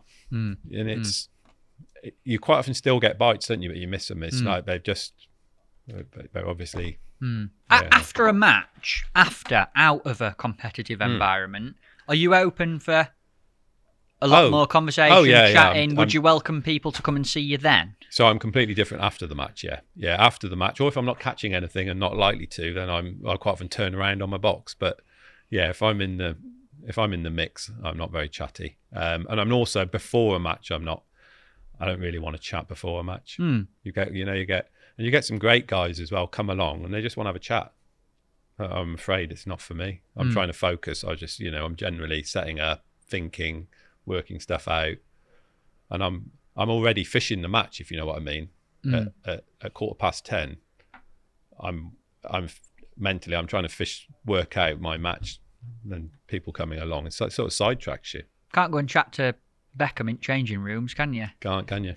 10 minutes before he goes out. No. You can't, can you? No. Again, it's different. Fishing's so different, and it's probably you want to get in that bubble, don't you? Of course you do. I love how your footballing reference was David Yeah, Beckham. but I don't know any other players. Phil Foden. Foden, I know him. Yeah, I went fishing with Phil Foden once. Did you really? Yeah, I thought that he was a boxer. He looks a bit like a boxer, doesn't he? Me and Frankie rocked up to Partridge Lakes, right, with Ali Hamida. We were going for a day's fishing there, get some content on goo and stuff like that. And we've got there, and Ali's gone to me. You'll love this. Is my knowledge of football. Ali's gone to me. Oh, Phil Foden's coming down, and I'm like, right, Phil Foden. I'm meant to know who he is. And I'm like, is he? I thought Ali probably going to be a boxer because he'd been doing quite a bit of stuff with boxers at that time. So I'm like, must be a boxer. And then Frankie's like, you don't realise who this guy is, do you? And I'm like, I ain't got a clue. He's like, he's the most up and coming footballer ever. And he come down. We went fishing. Is he right? Sound as a pound. Loved it. Good on a pole. Was he? Yeah, natural angler. Yeah. 1,000,000%. I'd love to get him back on a vlog or that kind of thing. Take him fishing again. He'd be brilliant. He were good. He goes carp surprised fishing. Al he's a Liverpool fan, isn't he, Al? Yeah, he is. Yeah, he is. Big Liverpool fan. He was trying to nobble Phil, I reckon. He was trying to nobble him. He were, sneaking goo in his drink. And I'll poison him. So pulling it back in, obviously Gordon League, leaving to go to Starlets. How was your time at Starlets? Because I know there were a few other moves within that, but I mean, the initial move to Starlets was bloody amazing. Mm-hmm. So suddenly I'm fishing with Sean Ashby, Nathan Hughes. Yeah, he retired soon after. There you go. I'll put that up there as well. There they are. Yeah, there they are. Look how young Sean is. I don't know if there's a hair under that hat. You see Carl Baker there. So can you see Carl? Which one's Carl? Third in from next to Sean. Yeah. Yeah, I mean he was a massive mentor for me on the canals. Is that Clint Elliott? Yeah, it's Clint. Clint in the middle. Yeah, dangerous Clint. Yeah. And then I'm next to Lee Morris, great friend of mine there. Fantastic Avon angler. Opposite to me again, polar opposite. A little bit of bait, everything nice and clean and tidy. Yeah. Brilliant angler. How old are you there, Adrian? I don't know. 26. Right. 26, I reckon there. Young though. Young move. You know, like when we talk about everything we just spoke about and the move and the way that you did it. Look at Tony Skinner look on the end. He looks young there as well. He does and all. Look at him. Joe Roberts at the front. Yeah. That's a little Joe Roberts. Yeah. What a legend. I mean, that guy, Christ. How many miles has Joe Roberts done? A lot of miles. He must have done more miles than any other angler. Yeah. If he got a clock, it'd be a long number on it. Paul Downs. Look, I'm sure Mark won't mind me saying he's the better of the two anglers, of the brothers. Yeah. Oh, he probably would mind me saying it. He probably would. He's smiling on that picture. What event's that, Adrian, there? That is Angling Time semi-final on the Cam. Right. Did you win? We won it, yeah. Nice. I think Lee would have been second in the match. I didn't have a great day, but yeah, the lads done brilliant. Bread punch and chub fishing mostly. Not bread punch for chub, either chub or bread punch. Got you. A few fish over ground, baby. Yeah, no, we had it well sewn up. Carl did brilliant on there. Obviously Nathan. Ian Barrow there. Poor Ian's no longer with us. Ian and Joe and Paul, three in the front, they were the mainstays of Starlets. They were the characters. You know, the characters that build the team. Serious when they wanted to be, but yeah, they knew how to enjoy themselves as well. Good. What was the vibe like in the team at that time when you first joined? It was quite intense. You know, serious. There's a seriousness about it, yeah. So, and we had a point where we had 3 squads. We had like a carp team, a canal team, and a river team. Wow. And there was a point where I managed to get in all of those. So I muscled my way into the canal side, mostly with the help of Carl and Norman Carpenter. I don't know if you'd ever Heard of Norman Carpenter. And the thing with those two, you remember Jeff Moores as well? Yeah. So Jeff, he came along, he fished for us. You learn so much off those guys. And they were all anglers you could learn off. You know, some anglers, like Sean's probably the best angler I've fished with. You can't learn anything off him. Because he doesn't really know. He either doesn't know what he's doing or he don't tell you. I don't know. I'm pretty sure he doesn't know. He just does it. Sits and catches them. Sits and catches them. I remember battering him on the knee in a practice. And I was quite cocky about it because I'd caught the big roach. And I didn't caught all day. I caught most of the day and Sean had struggled catching little fish. Well, he didn't. He beat me by about 3 kilo. I was like, how the hell have you done that? And Mark's always said he's the slowest fast angler you'll ever see. Like a sloth. Looks like he's half asleep on his box. And then it's just like... Just keeps shipping one back, doesn't he, though, Sean? Puts it in dead right every time. Comes back with the fish every time. It's just that effortlessness. Another good one for the podcast that we hadn't done that. Stick him on the list. Yeah, get him on. He's on. Sean Ashby. Yeah. Yeah, interesting. No, he's got some stories, Sean. He's won a lot of stuff as well. A lot of stuff, yeah. Serial winner, isn't he? Yeah, he is. He cleans up when he comes down the Wye. Does he? So, the first time he came down was a Riverfest, the first Riverfest. The final. First final. We'll come back to that, won't we? Because I wasn't in it. Anyway, so I sat with him, came down with my dog. And I watched him for a bit. I was like, I said, get off your box, Sean. And I fished for like 20 minutes, half an hour. Gave him his rod back. Biggest mistake I ever made. Because it was like that. He got it. Do you know what I mean? Well, this bleaking or... No, this was proper fishing. This was stick and boller. Right. But he got it. He got the feed in. And feeding translates into pole to hand. You know what I mean? It's like he got it. And he's been relentless on there. Every time he comes down. It's like, You don't, just one of them people I don't want to be near him. He just got it. You know what I mean? He just watched, got back on his box. And I'm like, shit. Shouldn't have done that. Didn't know he was going to learn that quick. Like blink of an eye. Right. Interesting. This is why he's been in the international side for so long. Isn't it? Third in world champs this year still. Still going strong. Could keep going for a long time, I'm sure. Yeah. What achievements or trips or experiences from Starlets stick out in your mind the most, Adrian? You've been with him a long time. Yeah, I was there a long time. Oh, I'm still there now. It's not been quite the same, but we'll come to that in a minute. I think Slovakia will be the one, World Club champs. So the first World Clubs I went on was Croatia. And you know, when you're not ready, I didn't get in the team. I'd actually dislocated my shoulder about a year before and I was struggling to throw ground bait. It was like the yips almost.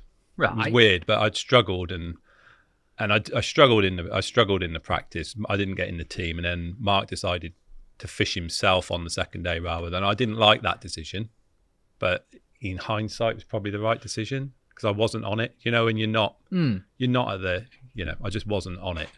But then Slovakia was completely different. 3 years later, River Wye, fast hydro dam river, suited me down to the ground. To be fair. Yeah. I won the first few practices. It was flowing hard and coloured and catching loads of bream, odd other fish. But what were the method? Big flat floats. How big we talking? Up to 50 gram. Wow. Pole breakers. Nice. Yeah. I think, no, I'm not 100, but I'm pretty sure on days 2 and 3 I had the biggest weight on the bank in practice. Amazing. I know Mark made me use soil on the third day. Made me cup in 25 balls of soil. You know what it's like. Yeah, well, we won't call him a bastard, but anyway. But I still caught, and he was shouting down after. He's like, I can't believe he's still bloody catching. But it's down to, you know what I mean? It was my type of fishing. It was presentation, fast flowing river. That's what I've been brought up on. So it's what I'd expect to do well at. And then come the final, well, you would have probably heard about the venue. What happens is they pump all the water in the week for electricity for the factories, and they stop on the weekends. Of course, suddenly it's hardly flowing. The colours dropped out. It's fished absolutely rancid. And the first day we came 5th. And then the second day, I've got to my peg on the second day, and there's a little weed bed.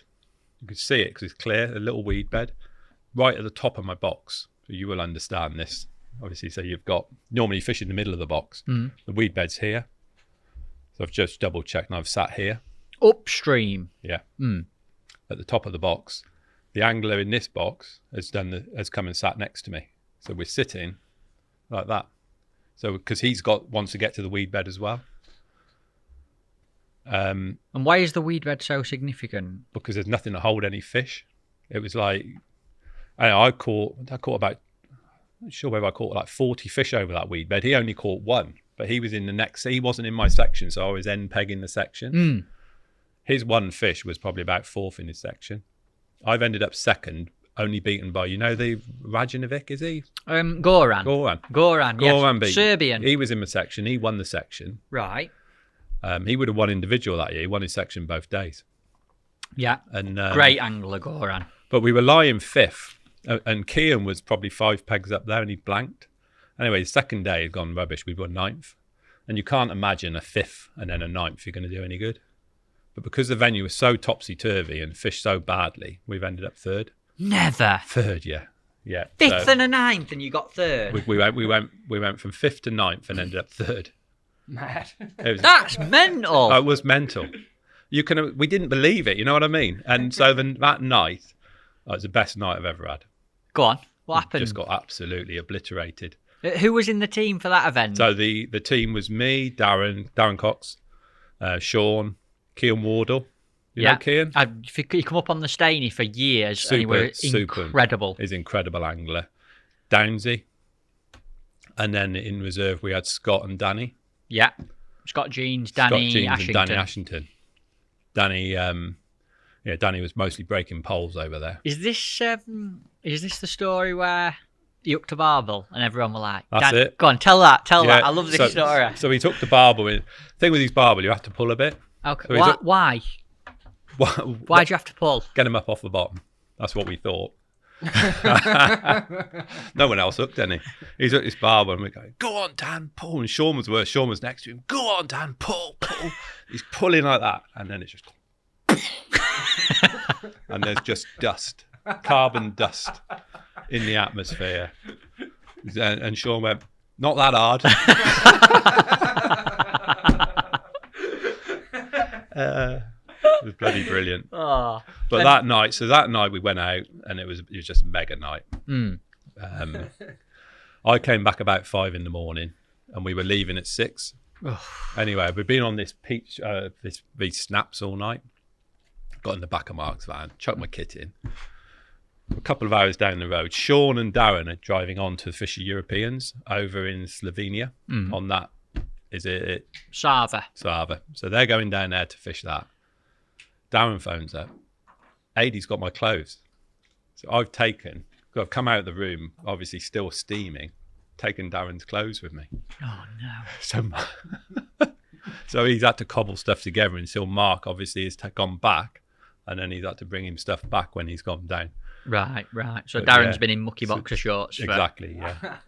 He wasn't overly happy with it, but where does that, obviously you talked about how highly in your prestige you hold the world club champs. How much does that bronze medal in that event mean to you? It means the most. Yeah, that's top of the list.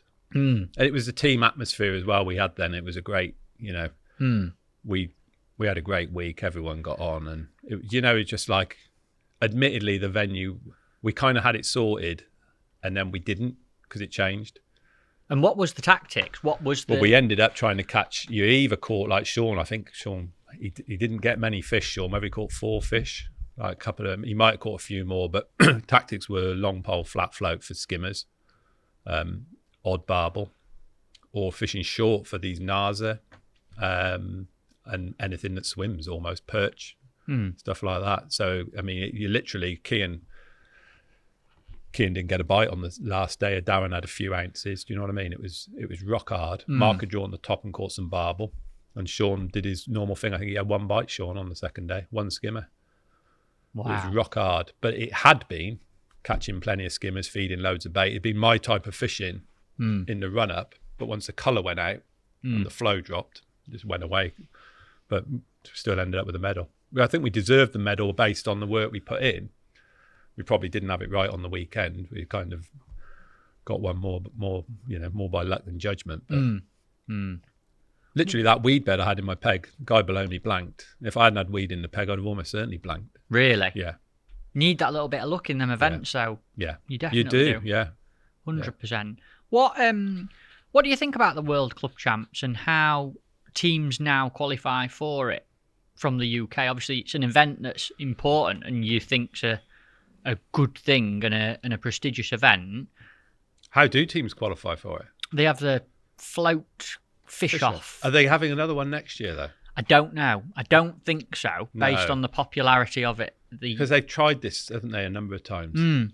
Remember, we fished it on the Trent. You remember we fished one at Newark? We've had a couple at Newark. Because I won the last one there individually. Was that the one when we won it. Had it got a lot of water on? That's it, yeah. Flooded. Flat float fishing again. Yeah, I can remember. Sean caught a barbel that day, I think. Sean caught a late barbel. I caught a late bream. Yeah. It was, with half hour to go, I think Dorin caught a late barbel as well. Half hour to go, we were nowhere.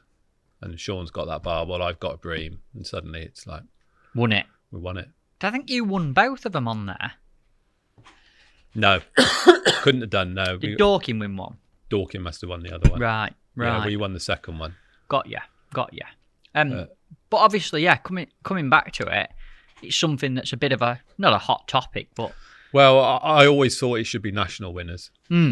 Only because it gave more credence to the national, and it meant that top teams had to go and put in effort and try and deliver in the national if they wanted to get and represent the country. It also gave teams like, I know Gordon League, after I left, qualified. And I think I'm pretty sure they won a medal. It gave teams like that a genuine chance, because with no disrespect to other teams, but coming up in a small match against Barnsley, Dorkin, Starlets, very, very difficult to get a result. Like bloodworm fishing against those guys, very, very difficult. But in a national, 10 anglers, bloodworm band, much more chance. And again, a chance to represent the country. So I'm pro it being national winners. I know that may not be the overly popular with some people, but it's certainly, I think it's right. I think there's massive arguments for it being national winners and arguments for it not being as well, mate. The argument for it not being is if I suppose is that the top teams maybe are not going to be there. So you want your best team there, representing the country, trying to win a gold. But yeah, there's pros and cons, isn't there? It's difficult. I just always feel that the national teams will put more effort into a national, because it takes. I mean, Gloucester Canal this year, for example, no one practiced in our team it was only me and Scott and Danny who'd been on the canal. I think Lee Wright had gone down the week before. That's a joke, really. And our result was obviously disappointing, based on a lack of effort. We got the result we deserved, but you wouldn't have had that if it had been a qualifier. You'd have had everybody would have been there. Got you. So yeah, it's difficult. I mean, I don't know whether anyone's saving. Is it on Leeds Liverpool Canal, isn't it? I think so, yeah. Around Wigan and all that area, yeah. I think I'm in Greece. I think I'm busy as well for that. But like again, though, I think it was Saints that qualified one year. Saints they did really well, didn't they? And they come second. Yeah, so Sweet Corn, wasn't it? It was in Zeged. Zeged. So like you say, it's great to see that. I was buzzing when they did well, got a medal. That gives support. Feeding buckets of corn, wasn't it? That gives support for national winners to go. But by the same token, a Narrow Canal team winning the national on the Wigan Canal and then going and representing England in the World Club Champs on a 50-gram flat float river, it's not good for UK match fishing's presence on the World Club Champs when they can't do it. So it's... Yeah, exactly. Yeah, it's very difficult. I suppose it's down to the Angling Trust to go, look, we want to make the national popular, that's what it is. Or they go, we want to make the qualifier for the best team to win to go and represent England. And both have got pros and cons, and I don't know have. which one I'm swayed towards personally. No, I've always. My argument is to make the national, to make the Division 1 national what it should be. The winners should go from there. But I suppose they are national champions. You know, they are the side that should represent the country. They've earned that right. Damn right. Yeah. So, Time at Starlets. You moved to Dorking at one point. What was that all about? yeah. So what happened is, I mean, we had a tough. Me and my partner Amy, who's obviously the mother of my son. We've been together for a while. Oh, she'll kill me. She won't listen to this, will she? I hope not, because you've talked about all sorts of other girlfriends in this one. She gets bored shitless of me after 5 minutes. There's no way she's going to go through this. We've been together 17 years. But so in 2017, tragically, she lost her mum with cancer, and I lost my mum December of that year.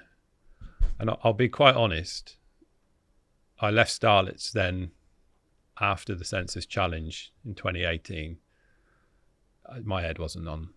My head wasn't screwed on. I wasn't thinking straight. I was just wanted to change everything. I was changing everything I was doing, making rash decisions. Lee had wanted me. So Lee, obviously a great friend of mine, Lee Edwards, who travelled together. He'd been at Starlets and then he'd gone to Dorking. He wanted me to go there. And I went there. It just didn't work out. It didn't feel right, never felt right, never really happened. And being quite, so what's the word? I'm quite patriotic, not patriotic, because that's obviously national, but when I'm in a team, I fight for that team. And I've been very, very, fierce rivalry with Dorking and Essex. I respected the anglers and the teams, but hated them both hated them as or not hate is the wrong word, but the fierce rivalry which was there, I wanted to beat them every time. Still do, to be fair. It's healthy, that's great. That's what it should be like. What I don't like, see, and we've got a WhatsApp group, and I've actually had a pop at people praising Barnsley on there. I'm like, you can respect them, but you don't tell me that they're unbeatable, because they're not. Nobody's unbeatable. Are they? No. I'm giving you the eyes now. As soon as you think someone's unbeatable, you're in trouble. Yeah, you can't think like that. If you think like that, you're gone. Yeah. Interesting. So I always expect, I always feel, regardless that, we can win. Or like the national this year was disappointing because we didn't put the effort in. It was on Gloucester Canal. I wanted us to put the effort in, but no interest. Obviously, the Trent the previous year, you beat us. It was quite close. I think it was like... A lot of it's close. If you go back over the last 10 years on nationals, commercial nationals, fish-offs, there's so many that's... I know. Look at point and a half. Look at Gordon League, so unlucky not to win national and Winter League. Exactly. Yeah, exactly. A fish, a point, half a point, someone drawing with someone. Yeah. So it's close. It's fine lines. But yeah, you can't. So anyway, with Dorking, it just didn't happen. I mean, a year later, census challenge came around. There was no interest. I think Dorking were probably at their lowest ebb at the time. So they've done a bit of rebuilding recently, which is good to see. There was no interest to even fish census challenge. No team. So I just left. Right. And then I was pretty teamless for at least a year, maybe more. And I've gone back to Starlets now. Which it's not the same, which I know it sounds wrong to say, but it's not. It's not. Obviously, the team has moved on a lot, changed a lot. It's not the same, but I still hanker for the possibility that it still could be. Do you think that there is the chance of a healthy future for team fishing? No, I think nationals for starters, nationals need to reduce. I think we need to see a reduction in team sizes if it's going to be healthy. I think that's partly based geographically. So it gets harder and harder and more expensive to travel a long way in the UK. Sunday night. You remember back in the day, well, you probably don't, but 25 years ago, you go home, go to the match on a Sunday, not see a car. You could be going over to Essex, and not see anyone going back. But now the motorway, you can be stuck in traffic jams, and you know what I mean. It's like, so I think that long distance traveling and big teams, it's harder and harder. But I think if you look at the strength of a lot of 5 and 4, 5 and 6 man team leagues, like we've got a 6-man team league on the Y, so it's super strong. And you've got them all dotted all over the country. You see them. I think that's the way forward for team fishing. Smaller teams, not necessarily like Barnsley could still have 15 anglers or 20 anglers, but you'd be breaking it down into units. You probably have like 5 commercial guys there, and then 10 who do a bit of everything. Fishing it'd mean more teams in events. Yeah, exactly. It'd mean probably more scope for different people to win. Definitely. Yeah, because you got a lot of teams. It's not disrespectful, but it's anglers 7, 8, and 9, 10, which are maybe not a lack of ability, but a lack of capability in terms of finances and being able to put the time in, and you know what I mean. It's like which drags some teams back. And if you went to 4 or 5 man teams, earthquake. Excuse us, folks. What was that then? It's Toby's lunch being delivered upstairs, I think. That's half of it. Is it? Yeah. We do have this on the warehouse is upstairs. Toby's got the knack now of listening to it come in and then coming going all the way and then coming all the way back. Is that going to come back? Possibly, yes. What is it? It's carp porter. Yeah, it's a carp porter. The yeah. So someone pushing one up. No, the workshop, if you like, is right above us. And we've just made one. Push it out. And we're back. Sorry about that, gang. A few warehouse manoeuvres going on up above us. We just had a nice cup of coffee, actually. Back onto the team fishing topic that we were on to. Obviously, with smaller teams would be a good thing. I think so. I think it's a way forward. Do you think we'll see it happen? I think we should see it happen. I think Angling Trust should. I'm sure it must have been, that opinion must have been voiced to them. You sometimes do wonder with Angling Trust whether they necessarily. I think they listen. It seems like there's a delayed reaction with Angling Trust. You tell them something and they do it 3 years later. Maybe that's. I don't know, but that's how I feel. It's like the Winter League.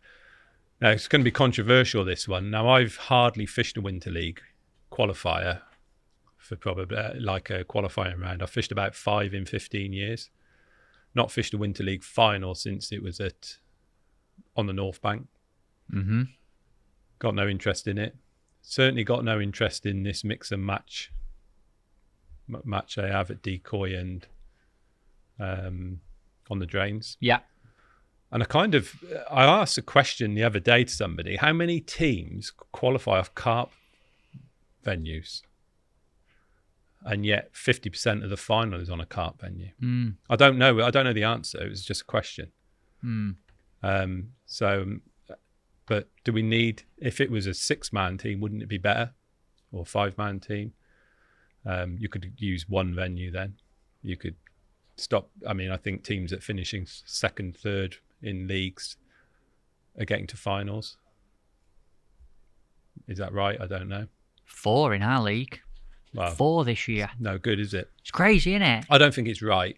I mean, I remember fishing way back with Starlets in the West Midlands Winter League. It was an absolute.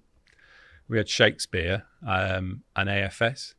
Just getting to a final getting to a semi-final was bloody hard work. You know what I mean? Getting to a semi-final and then obviously you had to fish a semi-final, which you don't fish anymore. And the semi-finals were almost the best match of the year. That picture we put up earlier, that was a semi-final. Yeah. And that would be your February. So you'd fish through the winter, and then your February you'd be travelling to wherever it was, and again team bonding. And yeah, brilliant semi-finals. Some absolute crackers. Bristol Avon, obviously the Cam. Yeah, fished some belting. So I think Oxford Canal used to host a really good. Back in the day, I mean, Oxford Canal's long gone as a venue, isn't it? Any weird Winter League semis now? They're just gone. If you don't have a Winter League semi, like you say. Used to be a great match. Yeah, it was. And then we had the final. Final was obviously on the North Bank in the summer.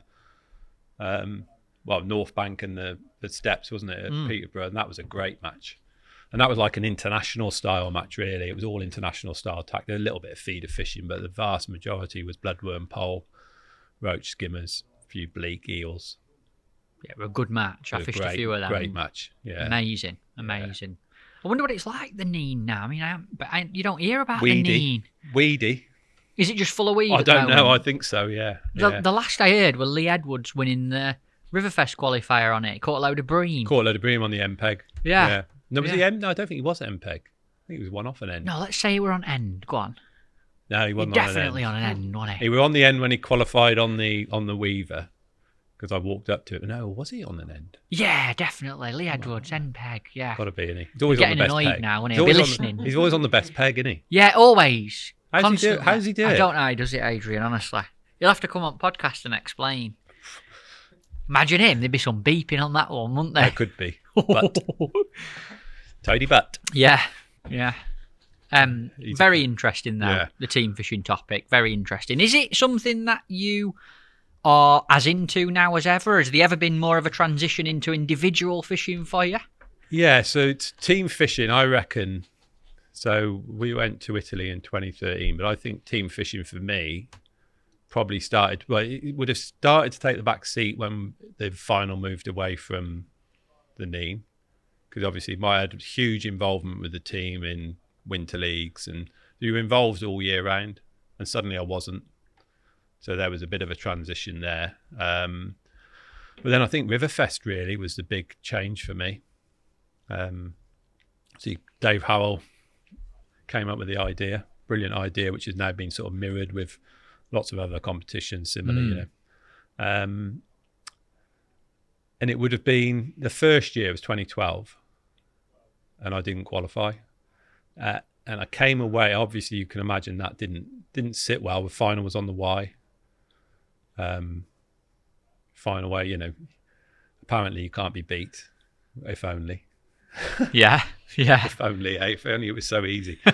Anyway, I didn't get to the final, but I came away from that, and I don't think I got to the final simply because I was a team angler. I was still fishing for points, and I had to change the way I fished.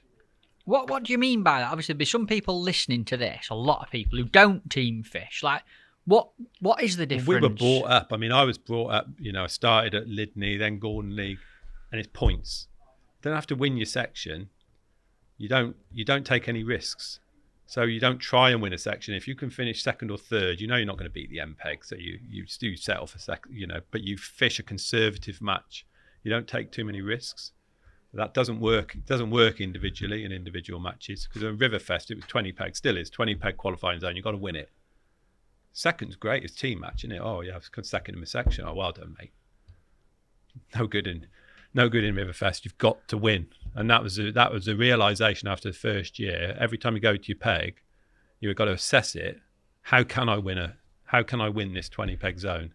And sometimes you go down the team route almost and say, well, I'm never going to catch any big fish, so I'm going to have to just catch as many small fish and hope that Joe Bloggs on the chub hole or the brambles or whatever doesn't catch, and I sneak through.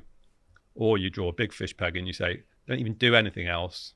You've got to catch. You know what I mean? You had to focus in on those pegs, how to win on, and I've touched wood. I've qualified every year since, apart from when I had my hip operation, which obviously I still weirdly fished a couple of qualifiers that year, even though I wasn't going to be able to fish a final. What made you do that? I don't know. I think in the back of my mind, I considered if I fished 2 qualifiers, and I thought if I qualify, I might see if I can move the hip operation. Would have been the wrong thing to do, because the hip was degenerating at quite a rate. Basically, the surgeon had given me 12 months window. He said before the hip degenerates to a point where it'll be difficult to do the operation. So it was a bit of a stupid idea, quite frankly. Right, got you. You know, fishing makes you make pretty stupid mistakes. But I didn't qualify. I think I fished one. I can't remember what the first one was. Second one was on the Don. I got ounced by big Steve Whitfield. Right. Blessing, really. And then I didn't fish another. Right. Probably a good thing. Maybe that's fate kicking in. Saying, I think it was, yeah. Have your hip done, get it sorted out. Yeah. When you talk about, obviously, the mindset and the difference between team and individual matches, Does the individual mindset mean that you sometimes have to throw some matches away and really risk some things and have a bad day just to give yourself that chance? You're gonna have a bad day. Take some nuts to do that. You know, like you've been at work all week and you've spent a lot of money on bait and you've travelled to a venue and you want to qualify, but you're going to just sit there and fish for a big fish. You're going to have to go for it. Yeah, and sometimes you don't know. I mean, I know you say sometimes you just have to settle for the fact that there's no way you're going to qualify. You're just going to enjoy your day, because some pegs just don't give that opportunity. But if there is any opportunity, then you have to try and take it. Have you ever had a bad draw where you've thought you ain't got a chance and still qualify? I have a bad draw every time I go fishing, Matt. Do you really? I've never drawn a good peg. Everybody will tell you that. Right. Like, how does he do it off all those bad pigs? I've had a few. I mean, yeah. Well, I had one on the Trent that didn't look great at Caythorpe. And to be fair, though, I got the match. You know when you get a match completely wrong? It was... I decided, they said it was a barbel peg. I just fished for barbel. So I spotted some pellets and bits of meat and stuff across, and then filled it in on a flat float for barbel and started fishing feeder down the middle, or third, which looked like the line to me, a third. And the guy below me has a bream. I'm like, And then I think he had another. I'm like, well, hang on a minute. It's quite early doors. So I then refed the spotted line with loads and loads of bait and gone in on it, and I won the match. So 3 bream and a barbel, which I caught the barbel on the barbel line later. But that match, I'd read it completely wrong. I got lucky in that I think what happened is I obviously spotted some bait, left it again when I went back. So I sort of filled it in, came off it, went on it, and they settled. But lucky. No, that was a Riverfest qualifier. One I shouldn't really qualify because everybody else also went and fished for bream, whereas I didn't. Do you know what I mean? And they've all read it right, really, but I was the one who... Again, meant to happen almost. Yeah, meant to happen. Interesting. Changed, I suppose in my defence, I changed the way I did it to make a comeback. But you get every now. I mean, this year we fished a festival on the Upper Trent. On the last day, I drew this peg 8 at a place called Ingleby. Now, this is the worst peg in the world. Right. It's a boiling mess. It's like a bomb hole, 15, 16 meters deep, and it plumbs up like an egg box. There's nothing. I'd drawn it in a qualifier earlier in the year, and it was almost unfishable. I caught nothing. Came last in the 6 peg section. Last day of the festival, I was lying about 3rd or 4th, and I've drawn it. And literally everyone, Tony Watling's in my section, he was winning the festival, or he was up there. And everybody is can basically saying, unlucky mate, got no chance. I know Lee Wright had drawn it on the first day, and the way I would describe a peg, I wouldn't wish it on my worst enemy. Wow. It's bad. I wouldn't even wish it on a Barnsley Black. Never. No. Oh. Must be a bad peg. It's a real bad peg. But because I'd drawn it, I knew you couldn't fish it conventionally. And after the bomb hole, the river came up into a plateau, and it was about 8 foot deep. And I got like a big boller rod out, and I just plumbed it, and all the way bank to bank, it just comes up. And so instead of fishing the peg, I just started 20 meters downstream. I just loose fed, and after an hour, I started to catch, and I basically caught I think 14 pound a dace, which was enough to win that match off what was definitely one of the worst pegs I've ever drawn. But it's sometimes about finding a way, which you can do on rivers, natural venues. You couldn't do it in a world champs because you couldn't fish 20. You know what I mean? But if a peg offered you something, but it was outside the box. I'd drawn it once before. I never even thought about fishing it that way. It was only because I kind of knew I'd already been there and knew that all these possibilities were zero. So you have to look for something else. Interesting. It's that mindset, though. It's that thinking outside the box. Yeah. And like you said, do you think that's easier on a natural venue than I think it's easier when you've got the upbringing I've had, which is living, even as a kid, with fishing with my mates. With fishing natural venues, you're finding a way to catch where are the fish, in the flow, deep hole, reading and being able to read a river So yeah, in terms of natural venues, you can do it on rivers because they offer those different possibilities. You can't do it on a rowing course because it's all the same. Yeah, flat as a pancake. Yeah, so there that becomes much more technical, which I'd say I'm nowhere near as good at technical fishing as I am sort of natural fishing, where you need to make decisions on how you're going to fish and how you're going to feed. Whereas that is definitely a correlation between my results on wild venues and more manufactured venues, if that makes sense. Have you done much commercial fishing in your time, Adrian? Cleaned up. Have you? Yeah. Go on, talk me through the commercial. Like obviously, Hadrian Whittle, everyone thinks River Wye, rivers, natural venues, no doubt about it. Absolute master, complete respect. What's your commercial fishing background? So generally not very good, but we fished years ago, we used to fish woodlands and a little bit. Woodlands View, Droitwich. Yeah.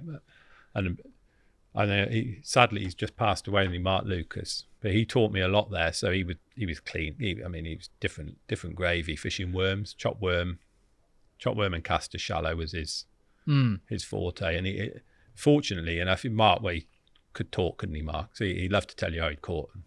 And yeah, he told me enough to be able to go to a local venue, Hillview. Is it Hillview? Yeah. And I started going there on a Wednesday. So at the time, I was doing a little bit of film work, but with the film work, it was sporadic. So you just, you'd have a week's work, then nothing, or a month's work, then nothing. And I also had a data input job. But to try and avoid doing data input, I'd try and go fishing on a Wednesday and win. So I started going to Hillview. And I actually went on I think fished 13 matches. I won 9 of them. And on the 13th one, only one other guy turned up. And the guy who owned the fishery kindly asked me not to come back. Wow. So I have done all right on commercials. Do you enjoy it? Yeah, I do, yeah. Why don't you do more of it? Time, family. I'm not in a position where neither can I or do I want to fish 5-6 days a week. So if I'm going to go fishing once a week, it's going to be on a river if it's open. I did a bit of commercial fishing for a few years, close season, and I stopped. And that definitely had a big impact on my fishing. In what way? Well, I'd go into the season not ready. So what would it be now? It was only 2 years ago I decided to regen my commercial fishing, started going up to Red Hill. Got some advice off Gav, one of your lads. Yeah. Just a bit of simple, like, F1 fishing advice. Fireman Gav. Nice. Yeah. Nice. Big Gav. Yeah. Isn't he quiet, Gav, isn't he? Such a quiet lad, yeah. He knows his fishing, though, doesn't he? Oh, yeah. Just knows his F1s. Yeah. And, it's been brilliant. And I use it, basically, to get myself ready for the season. Because I go to Gloucester Canal in the close season, but you can it doesn't really sharpen you up. You're not catching, you're often fishing for a couple of, 2 or 3 bream. It's not the sort of fishing that gets you on it. Whereas F1 fishing and carp fishing at that time of year, lots of bites, you feed in, you have to get your fishing up to a level of intensity that I think you need to take into the river season. So I use it more to get ready. That's very interesting. It's funny you say that, And I really enjoy, F1s, I really enjoy catching them. Do you? Yeah, I do, yeah. Not so keen on carp. Rather catch F1s. I just still can't quite understand carp sometimes. They're all right when they're shallow, but on the bottom, what are they doing? And they come in the edge. You can see them, but you can't catch them sometimes, right? Yeah, weird things. Yeah. It's really interesting you say that, because another angler who says something very similar, Steve Ringer, obviously. Well, he knows how to catch them. He does, but he always says to me that he felt at his sharpest in fishing. He used exactly the same words as you just have. When he were going to tunnel barn in the winter all the time. Yeah. He said even not just because he were catching F1s, but he said because it was like decision making, when to move, when to change. And the word he used is sharp, staying sharp, even though it's a totally different kind of fishing to you going back on the rivers. But again, I think it's a very professional way of looking at your fishing, doing what you do there. Yeah, you definitely need to sharpen up. Like what I also do early season is I'll go pleasure fishing a lot. So on the rivers, because you've got long evenings. So I'll use those to sharpen up my rod and line, just to sharpen up rod and line skill, barbel fishing, etc. So that come the weekend, because you definitely, you will know, the more you fish, the better you get. Can you go pleasure fishing? Do you enjoy it? I love it. Do you? I'm not allowed because I don't come back. Really? I say to Amy a lot. I say I'm just going to pop down. It'd be like 5:30 on a Thursday. I'm just going to pop down the river for a couple of hours, and it'd be like 9:30. Where are you? Still fishing. It's dark because it looks dark inside, doesn't it? But it's not. Like, yeah, it's all right. Still light.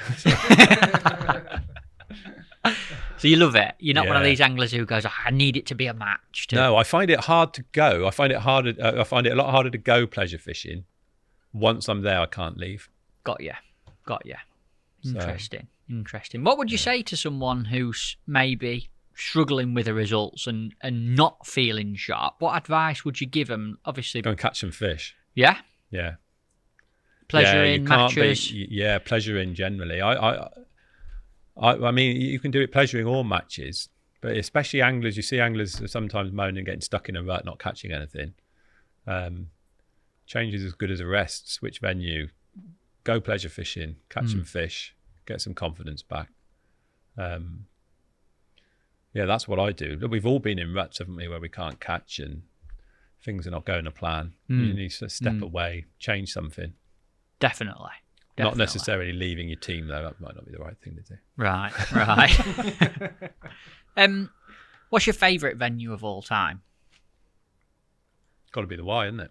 Let's talk about the River Wye. Yeah. This is probably a section of the show that a lot of people have... Fished my first match on the River Wye. When was that? I reckon it was 1982, I reckon. How old were you then? I'd been 11. Oof. Get the calculator out, folks. 11 years old. River Wye. Tell us about your first ever match. So my dad took me down. I think it was about 22 lads fishing it. And I had a pole. I had I like to think it was a 4 meter orange glass whip. It might have been shorter. It seemed quite long at the time. And a rod. That's what I owned. Right. And I sighted on a whip approach. I weighed 2.5 ounces of bleak. Came stone last. Wow. So that was it. I didn't fish then, and I think it was nearly 2 years before I fished another match, because I went away. I knew I wanted to win. I didn't want to come last. Because I'd been fishing with like Richie and other mates, and I kind of was always winning. When we weren't competing, but you're always catching more than your mates. And some of them had fished that match and had all beat me. And I just went away and decided I was going to win. And I went back and won all of the trophies. Wow. Even at 11 years old, you're making them decisions. Yeah. And what did you do? How did you get yourself better? So that was virtually the first time I fished a Wye, you see. So we started fishing the river. So me, Richie, other mates, Nick Oakley, Richard Ashcroft. We started to fish the river. There was a lad called Abu. That was his nickname. And he was the best. He'd win everything. You used to watch him fish. And what did he do different? What were his edge? He was just natural. So he'd put a stick float through properly. I didn't even know. The only stick float I'd fished before that day was on a lake or on the ponds. So yeah, you learned to fish a stick. I learned to backwind the stick. I was probably backwinding the stick by the time I was 14 or 15. Amazing. Actually backwinding it down the river. So you learn how to put the bait at them. And I think all of those junior matches I would have won on stick float. Incredible. And that's like the one thing I would have loved to have been is part of the Trent when it was all stick float fishing. But maybe not. Maybe I'd have got battered. I don't know about that. You seem to catch John another Allerton was good, wasn't he? I don't think he was out of your school of fishing. I think he used to use like 22 hooks and 06 line and feed 3 maggots and very different, very different. What do you love about the River Wye? It's so diverse. You've been there, Matt. Only once, but it's first. I mean, the fishing's amazing. Get loads of bites. We all want that, don't we? And it's so diverse. I mean, you've been to the town length, but we've got wild bits out of town, fast flowing, slow flowing. You've got, you name it, species wise. I mean, we haven't got many bream, but there's a few about. and it's just great for learning. It was a great place to learn to fish because it's so wild and varied. So you learn about pace. I mean, one of the things I see a lot of anglers doing, which is letting rigs run when they should be slowing them up when they should be running. And you kind of you learn by letting a float go through how you should be putting it through. Does that make sense? Tell me a bit more detail. Give me some examples. Well, so for example, we lived obviously in the country with streams and that. If you chuck bait, which we often did, I mean, I had a stream running through my garden when I was little. And you chuck bait in, and the stream's going through like that, the bait goes down, and then sometimes it'll go back upstream on the bottom, even though the flow is going fast that way. So the flow on the bottom is nearly always slower than the top. So what I learned from that was you needed to emulate your bait. There's no good going through at the top speed when you're fishing on the bottom. You need to be going through at the bottom speed. So slowing rigs down, controlling rigs I think that's the key. What was the key for me? And learning how to read that. So I mean, the simple way to read, if you put your float in and it's facing downstream, you know that it's flowing slower on the bottom than it is on the top.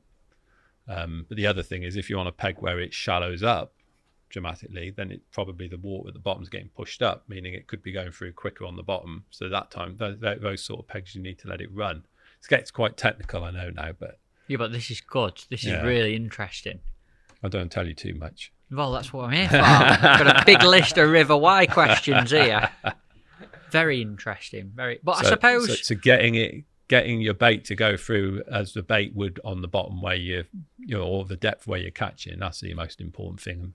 I mean, there's a lot of anglers who are great at it. Lee Edwards, he's like the master of inching through flat floats really on the river. And is there a time when they want it going through really quickly? Yeah, there can be. So that depends on. So generally in clearer water, and as I say, where you've got if the bottom's shallowing up, then the pace will be picking up. So, and if it's clear, they can see it coming at them. Sometimes they'll only take it off bottom, going at pace. You can't obviously go through faster than pace. It's not possible. Well, unless it's windy, downstream wind. But yeah, that's the sort of time when they want it running at them. And the easiest way to catch is running at them because they grab it. They can't, because of the speed, they can't, you know what I mean? They sort of take it and the float goes and they're on. That's the easiest way. Holding back generates missed bites, doesn't it? So that's where it's important to get the pace right so you don't miss, so that you hit most of the bites. You're too slow and you'll miss too many bites. And rigs that are too heavy, miss too many bites. And shot too close to the hook, miss too many bites. Very interesting. And I suppose, and when I listen to you talk about the wire and how varied it is, you must have been in so many different situations where it's needed at a different pace on a different kind of bottom, at a different speed with a different float. Like that is an amazing arena to learn all them watercraft rig presentation skills. Definitely. Yeah, it is. Yeah. Phenomenal. Yeah. The only disappointing thing in the UK for me is that although you get to take that skill elsewhere, it's when you go to the Trent, that skill works on the Trent, but when they come up, you don't catch, do you? But on the Wye, you've been there 6 foot, 8 foot of water, and you're still catching. Whereas on certain venues, a lot of venues out in the UK, just turns into a feeder match, so that you lose that edge, if you know what I mean. You think you've got an edge, but you haven't, because actually those fish on those rivers won't, for some reason, take a moving bait. Why does the River Wye still fish so well with so much water in? Spate River, I think. Up and they're naturally used to it coming up and down fast. Used to it. It's constantly going up and down. Right, got you. Whereas the Trent, obviously, it's pretty steady level a lot of the time. Isn't it? Oh, it does. I mean, it fishes great, doesn't it, when it comes up, but you need to tether it down, don't you? 4 ounce of lead and chuck it. Yeah, clunk. Yeah, pig chucking. You've just come off the back of a 5th River Wye Festival win. Won your section all 3 days. What's your most memorable matches on the Wye? Give us a few examples of some of them. I'm sure people would love to hear about them. Most memorable match on the Wye? Yeah. Can I ask for one? Can I ask for one match? You can, but it's not. Yeah. So most memorable match, most enjoyable match would be what was it being now? 20. Must be 3 years ago on the festival. It was one I didn't win it that year. Right. First day. Drawn down at the bottom of the tennis courts, not right at the bottom. It was just a dream match. Caught, I think, £102 on stick float. Great big roach, chub, but it was just a perfect day's fishing. It was like, I don't know, 5 foot deep. Wind was over your back. Do you know what I mean? It was like you couldn't right it. Loose feed bait as far as you wanted. Flick the stick out, even like 3-4 rods out. Just backwind it. Beautiful. Every chuck. Big fish as well. Big roach. All big days, big roach, odd chub, little chub. But yeah, all big fish. Seems obscene, £102 on a river. On a stick float as well. We see those sort of weights on poles of hand a lot, but yeah, to get it on a running line, special. Phenomenal. Why do you think? Obviously, like that blows my mind. 5 festival wins on the Wye. I mean, that's a really good standard of angler. Put the picture up there as well for you, mate. There you go. 5 times. Yeah, it's 3 days. Yeah. 3 days fishing. Like in my eyes, that rewards consistency. Yeah. Like what? How have you? I think I've have had you done that? 5 top 3s as well with that. Another 5 top 3s. Yeah. So there's 10 framing places. 5 of them are wins. Yeah. Like how? What's the edge? What's your edge there? You must be doing things differently. I'd say the edge. Obviously, look, there's some great anglers in that. You know, Lee Edwards, he's on it. Rory and Rory's records. Lee and Rory's records are both great. Being able to do everything. You have to be able to do everything at the right level. You have to be able to bleak. You've got some great anglers there who don't want to bleak fish. It's very difficult to win at that time of year without at least bleaking one day or half a day, even maybe an hour. But at some point, it's going to be a point where to get over the line, you need to be able to do that. Feeder fishing, you have to be able to do it all to win. And having been brought up on the river, I'm obviously, in a position where I guess I can. Versatility is the answer there. Versatility is the key. Yeah. And being able to read the pegs, which again, I've lived on the river all my life, so you know what to do. Yeah, I know what to do. But so does Rory. So do other anglers. It's like it's not. And they say he's got an amazing record. Matt Derry catches loads of fish. You obviously turned up and sacked up. Amazing place. That one Regretted up there as well. Regretted not going before. I were upset driving Look at away. them 2 beauties, and Lee. Yeah. Tell you what, 3 handsome chaps that innit? Yeah. Look at them. Yeah. Can I ask you about bleak fishing? Nope. Come on. What's the art of that? Because I've got written down in my notes here, £70 of bleak, River Wye record, £70 of bleak. Fish this big. Yeah, a lot of them were bigger that day. They were double. But that's an obscene weight of bleak. Yeah. That's the kind of thing you see on an Instagram reel, someone whipping them in and out and think, no, it's crazy. So, what's the key? What is the key? Tell me the key. The key, the key's being able to, obviously it's rhythm, isn't it? So it's rhythm, but it's also sorting out stamp. So you're not just, it's no good thrashing the water to a foam thinking you'll end up, if I just catch one every chuck, because firstly, you've got to try and catch one every chuck, but it's got to be the right one. You need to fish normally around your peg. So if you can, I generally feed there, but I could be fishing anywhere. Some days you only fish above, some days you'll only fish below, some days you'll fish everywhere, in, around, past it. Keep moving to find the stamp. Some days you don't need to.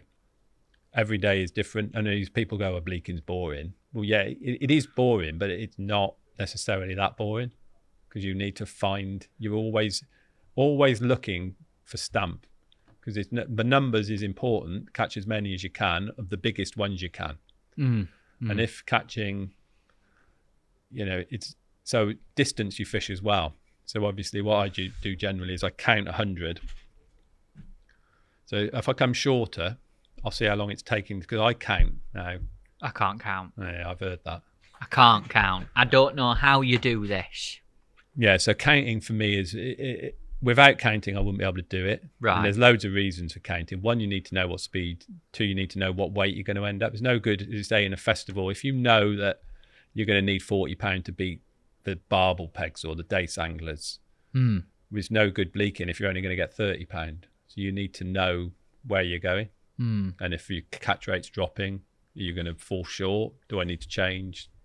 Do I need to catch bigger bleak? Do you know what I mean? You need for me, I need to know exactly where I'm going. And they say for numbers wise, you generally catch quicker fishing shorter, but it's a stamp big enough to warrant the extra fish. So by counting, I can say, right, that's taken 16 minutes to catch 100. I've gone longer, caught bigger bleak, and it's only taken 18 minutes to catch 100. And I know that they were 25 to the pound, these were 35 to the pound. So I'm better off out there. Got you. So and then I know that I'm not going to be wasting time catching fish that are too small. And people who say bleak fishing's boring, what's going on in your head Just when you're doing that? That's next level thinking, isn't it? It annoys I'm thinking me all of the time. when I hear people say it, and I think it's because they know that they can't do it.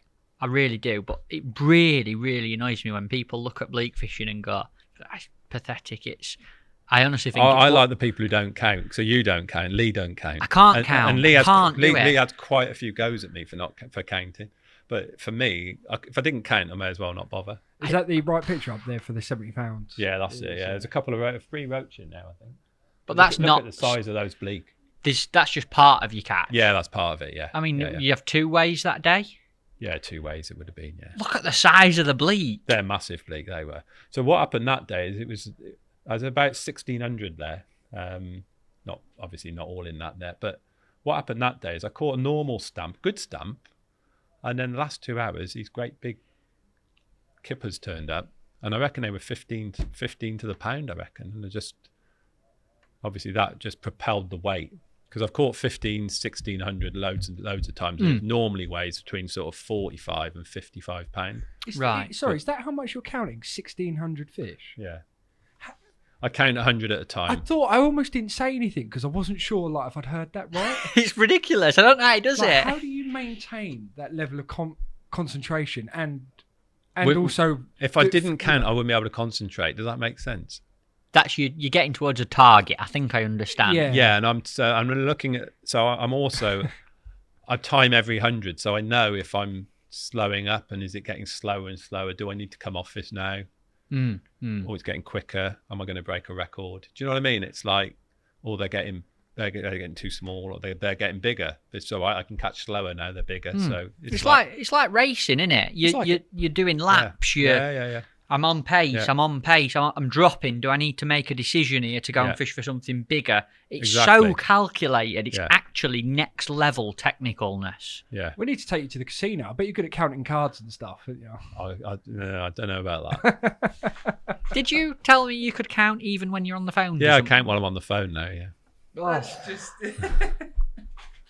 I can't count. That's a skill. Hey, look, I've no doubt that when I get to the end, I always think I'm probably about 20 to 40, 50 fish out. You know what I mean? Over the day, because there'll be someone will come behind you, Mr. White T-shirt man. Yeah. Starts chatting.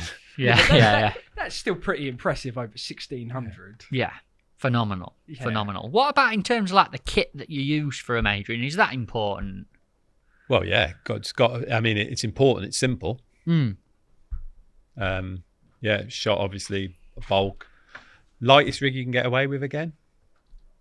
Hit more bites, seems to be better. And it's weird, sometimes it does, like when the river's up and boily. And I carry rigs from 4 14s, but they only take 4 number 8s, so they're 4 12s really, up to 4 18s. And it's quite often you think it should be catching on the heavy rig, because you put the little light rig in and you're still the best rig. It's weird, isn't it? Wonder why that is. Resistance? I think it's just because they're eating maggots which are falling. You're feeding maggots which are doing this in the boils, and the lighter rig's doing the same, whereas the heavy rig's going, and it's like that one's gone. Yeah. Does it matter what kind of whip you use for them when you're catching that amount of fish? I got some homemade whips which I use at shorter lengths, And then the whips. So I mean, I have to butcher. So we've got some nice whips, but I do butcher them. It kind of breaks my heart when I go to the Trent and I realise that these gudgeon are going to be like flying out. Because you've cut all your whips back. So cut them all back in. Right. So I cut about off a normal whips that we do. I cut about 80 mil off a tip. 80 mil. Flipping out. Yeah. Oh, so they're quite a lot stiffer. Yeah, it stiffens them up quite a bit. Right. Yeah, right. Yours looked a bit soft. Yeah, probably worth thinking about that. Depends on the size of the bleak. See, when you're catching them little tiny bleak. So this year we've been plagued by some little. Can I call them scroats? I mean, they're. Yeah, you can call them whatever you want, mate. And I've actually now I've put a couple of softer whips in because my whips are so stiff you didn't know whether you had one on. Because Right. you do the the little. Flick. Yeah. If you do the flick and you don't know whether it's on, it's pretty pointless. And I was like, the float would still go underneath little. Right. So I've actually carried some softer ones now. But yeah, generally a nice stiff whip that you just set the hook with a little flick so the rig stays in. Do you have anything special in terms of hook baits and that? I hear people talking about having tougher maggots and little things like that. Is that an edge? I use fermented maggots. Explain. No, I don't. I put mine in gravel. Right. So I put them in gravel. I want them at least 2 weeks old, preferably 3. But when they get too small, they're no good because they like roll round the point, round the bend. They need to be big enough to sit up the shank for a long. If they're too small, then they just come round and mask the point. Right. And it's technical again, isn't it? So although you want an old maggot, if it's shrunk too much, it's no good. I'm quizzing you now. You know I am, don't you? I can do, tell you, like I'm trying to get into you here. So I need some different whips. I need lighter floats. I need maggots. What weight floats are you using? I used a 414s. Yeah, well, that's what I use. But because I use the, what do you use? A T2? A T2 or a little ablette. I like the little ablette ones. I don't use the T2s. No. Very rarely. I use the Valence, is it? Is that a pencil style? Yeah, it's a pencil because straight. the flick don't really work with the T2 so well. Don't come out the water clean because of No, the shoulder. you just want it to go. Interesting. Very interesting. I like the Sillard made some little, they're called a perfect ablette. I bet they're good. It's a bit like a surge, but a little bit more enlonged. Right, yeah. And they're very I nice. think Lee uses something like that. Yeah, I really like them particular Yeah. ones for it. I do. Yeah, because Lee's bleak floats, I look at what the hell are they? It give me the wink. Like, Right. yeah. What's the most you could ever catch in a minute? Have you ever timed yourself? Yeah, I can quite often catch 10 a minute. There's some going, that is. Do you know what? I've never been able to video it. I've been trying to get my son to come down because obviously if you videoed enough minutes, you'd get a 10 fish minute. Yeah, you'd probably get a more if you might were get, in your You might groove. get more, yeah. But 10, what I've always said to people is, because everybody can catch 5 or 6 a minute, but you need to be able to catch 10. And if you do that 10 times, then you're going to be like 40 fish up on the people who can only catch 6. And so you need to make those differences come in those times when the bleak, it doesn't come through the 4 fish, 3 fish, 5 fish minutes. It's when there's suddenly a chance to catch 10. You need to be able to do that and repeat that. And you need to be able to do it in the last minute of the match, not just the first minute. Do you feel like people fatigue in bleak fishing easily? Judging by their comments, yeah, I guess they do. The key is not, I mean, I try and keep myself fit. I know it sounds weird, but I sort of train. I make sure, I try and keep fit all year, but I try and be fitter when I come round to the Wye season. And what do you do to do that? What do you Swim. mean?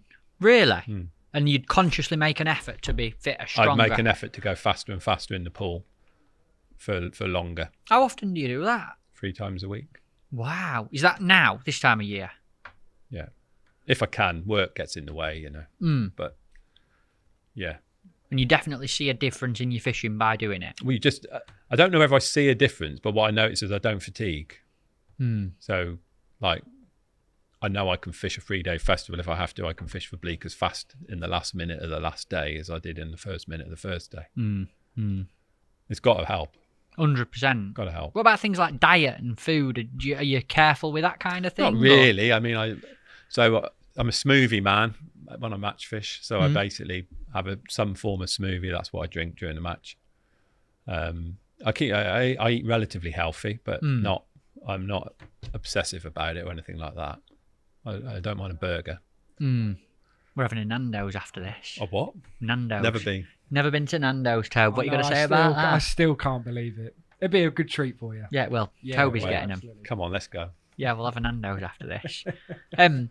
While we're on the River Wye, obviously we've talked about versatility, and I follow what you do on the Wye. I think it's such an interesting venue.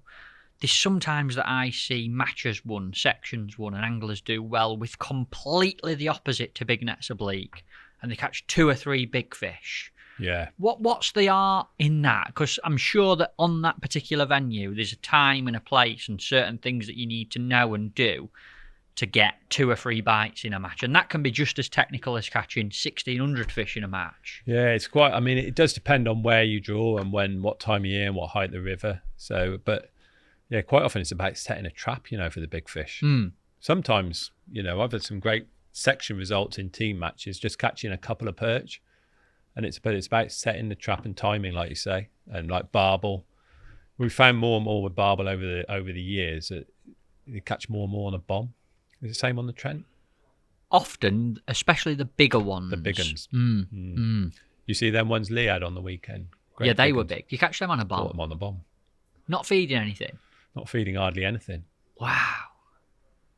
Wow. No. And why do you think that is?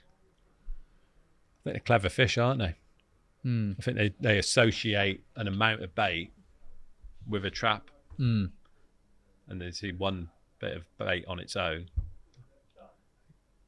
Go on then. Can't be an angler, Yeah. I'll have that. I love that. What's this little pile of bait? Suspicious. I've been there before. That's what I think it is. Because we've seen it years ago. It was feeder, feeder, feeder. But now, and what's especially effective now is fishing a feeder to here. Sorry, Tom. Yeah, Tommy Pickering's book there. Fishing the feeder here and then chucking the bomb. So you've got to put something in at the start and then going down. And sometimes going a long way down. So they Joe Holloway won a match. It was a weird bleak band match, which I hope is never ever repeated, to be honest with you. But he won the match, chucking about 80 yards below where he'd been feeding. 80? Yeah. So why do you think the barbel back off so much? I'm sure it's to do with pressure. You get loads of pleasure anglers on the Wye, and it's got to be that they just associate that pile of bait with danger. And sit down, stream. Yeah, I think so. I've noticed it pleasure fishing a lot myself. You pleasure fish, you catch 2 or 3 over your feed, and it's like devoid. Chuck down. You can chuck down with the feeder, but the problem with chucking down with the feeder, and I've had it on the Trent as well, is difficult to come back up then. With the bomb, you can have a look and you can go back to your original spot. I don't really like chucking a feeder down. Almost much. like you keep pushing them out your Tell peg. you who was the best feeder angler I've ever seen on the river, Woody.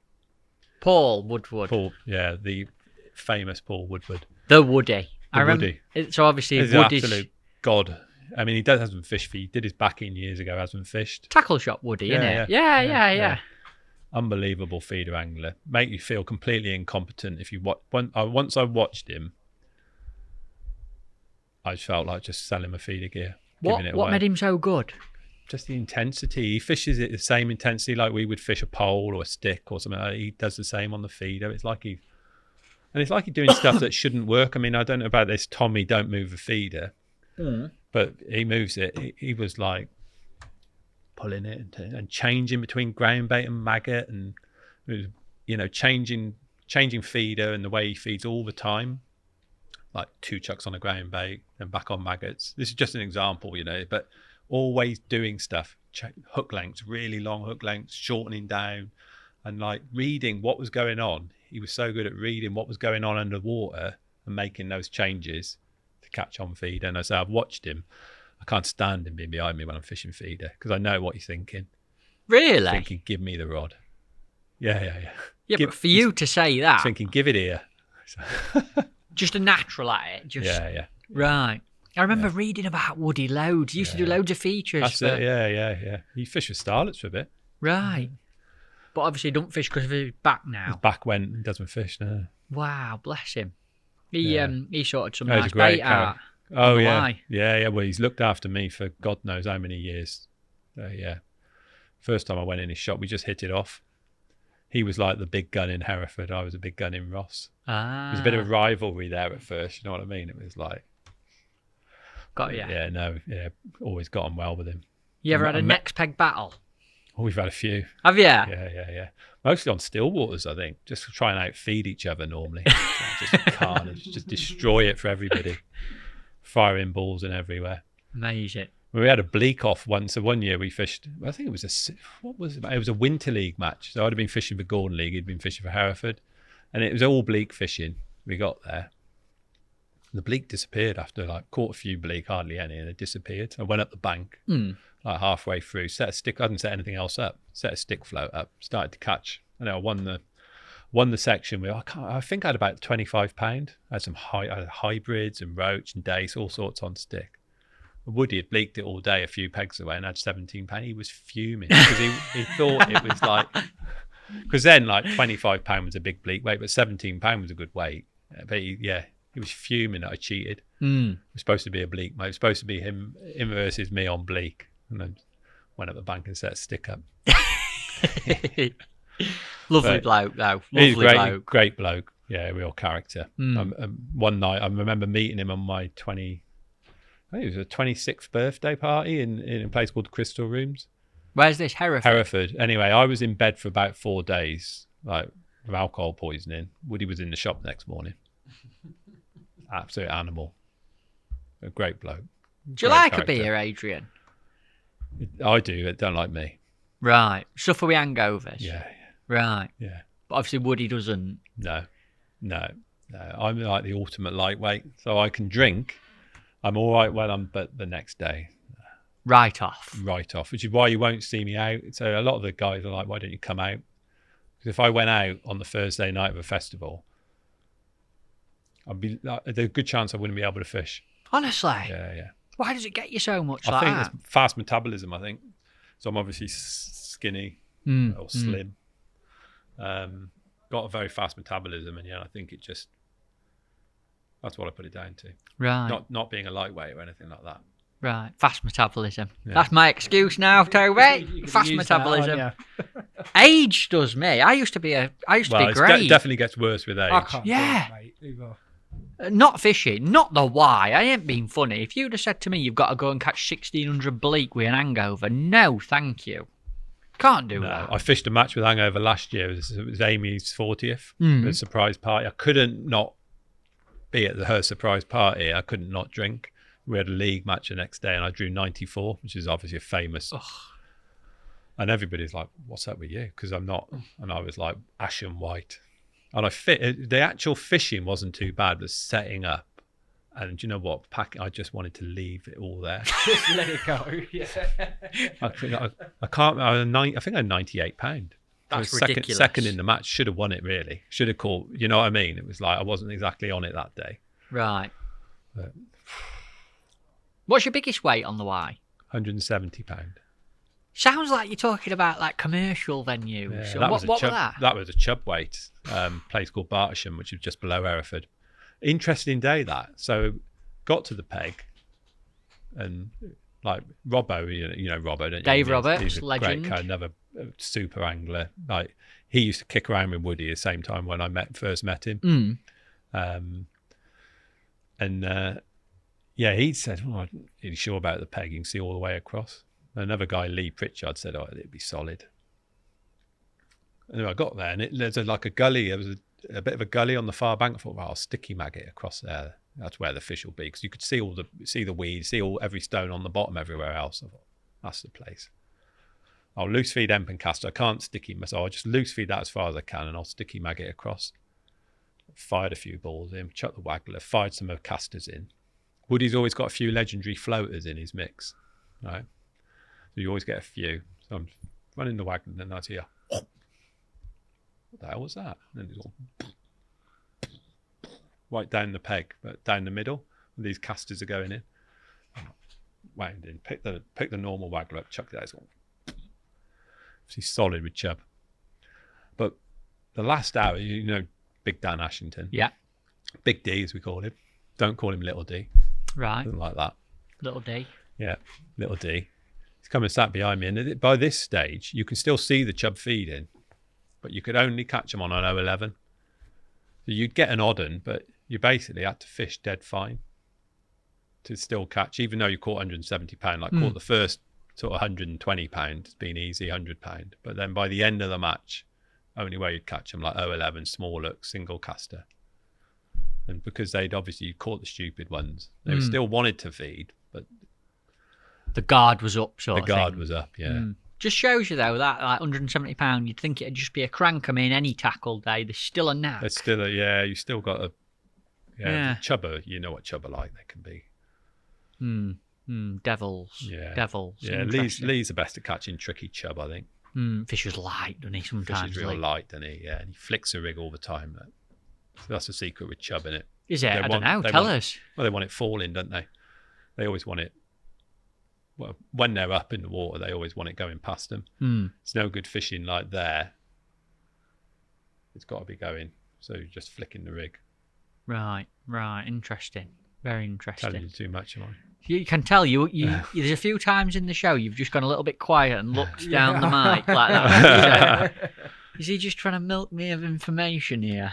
Yeah, definitely. No, very interesting though. I've seen Lee do it at on the Isbourne at Evesham, that kind of thing. And he always does it. Catches a couple. Yeah. Middle of nowhere, and remember one particular day he fished 07 on a waggler. That's it. Yeah. 0.07 mil up length and a 22 hook, and he caught a few that day. Not big uns, like 12 ounce. Sometimes the only way to get a bite on the even to fish dead light, and you know what I mean. It's frustrating as well because when you hook them, it's like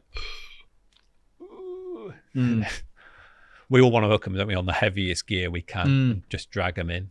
Yeah, fishing's not that easy sometimes. No, it's not. It's not. Very interesting. Very interesting.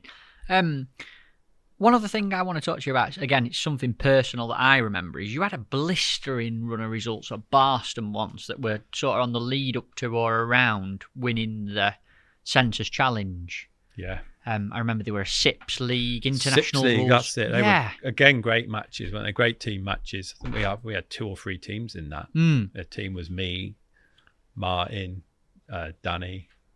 Martin Lee, Green, Danny Ashington. Lee Edwards. Scott Jeans.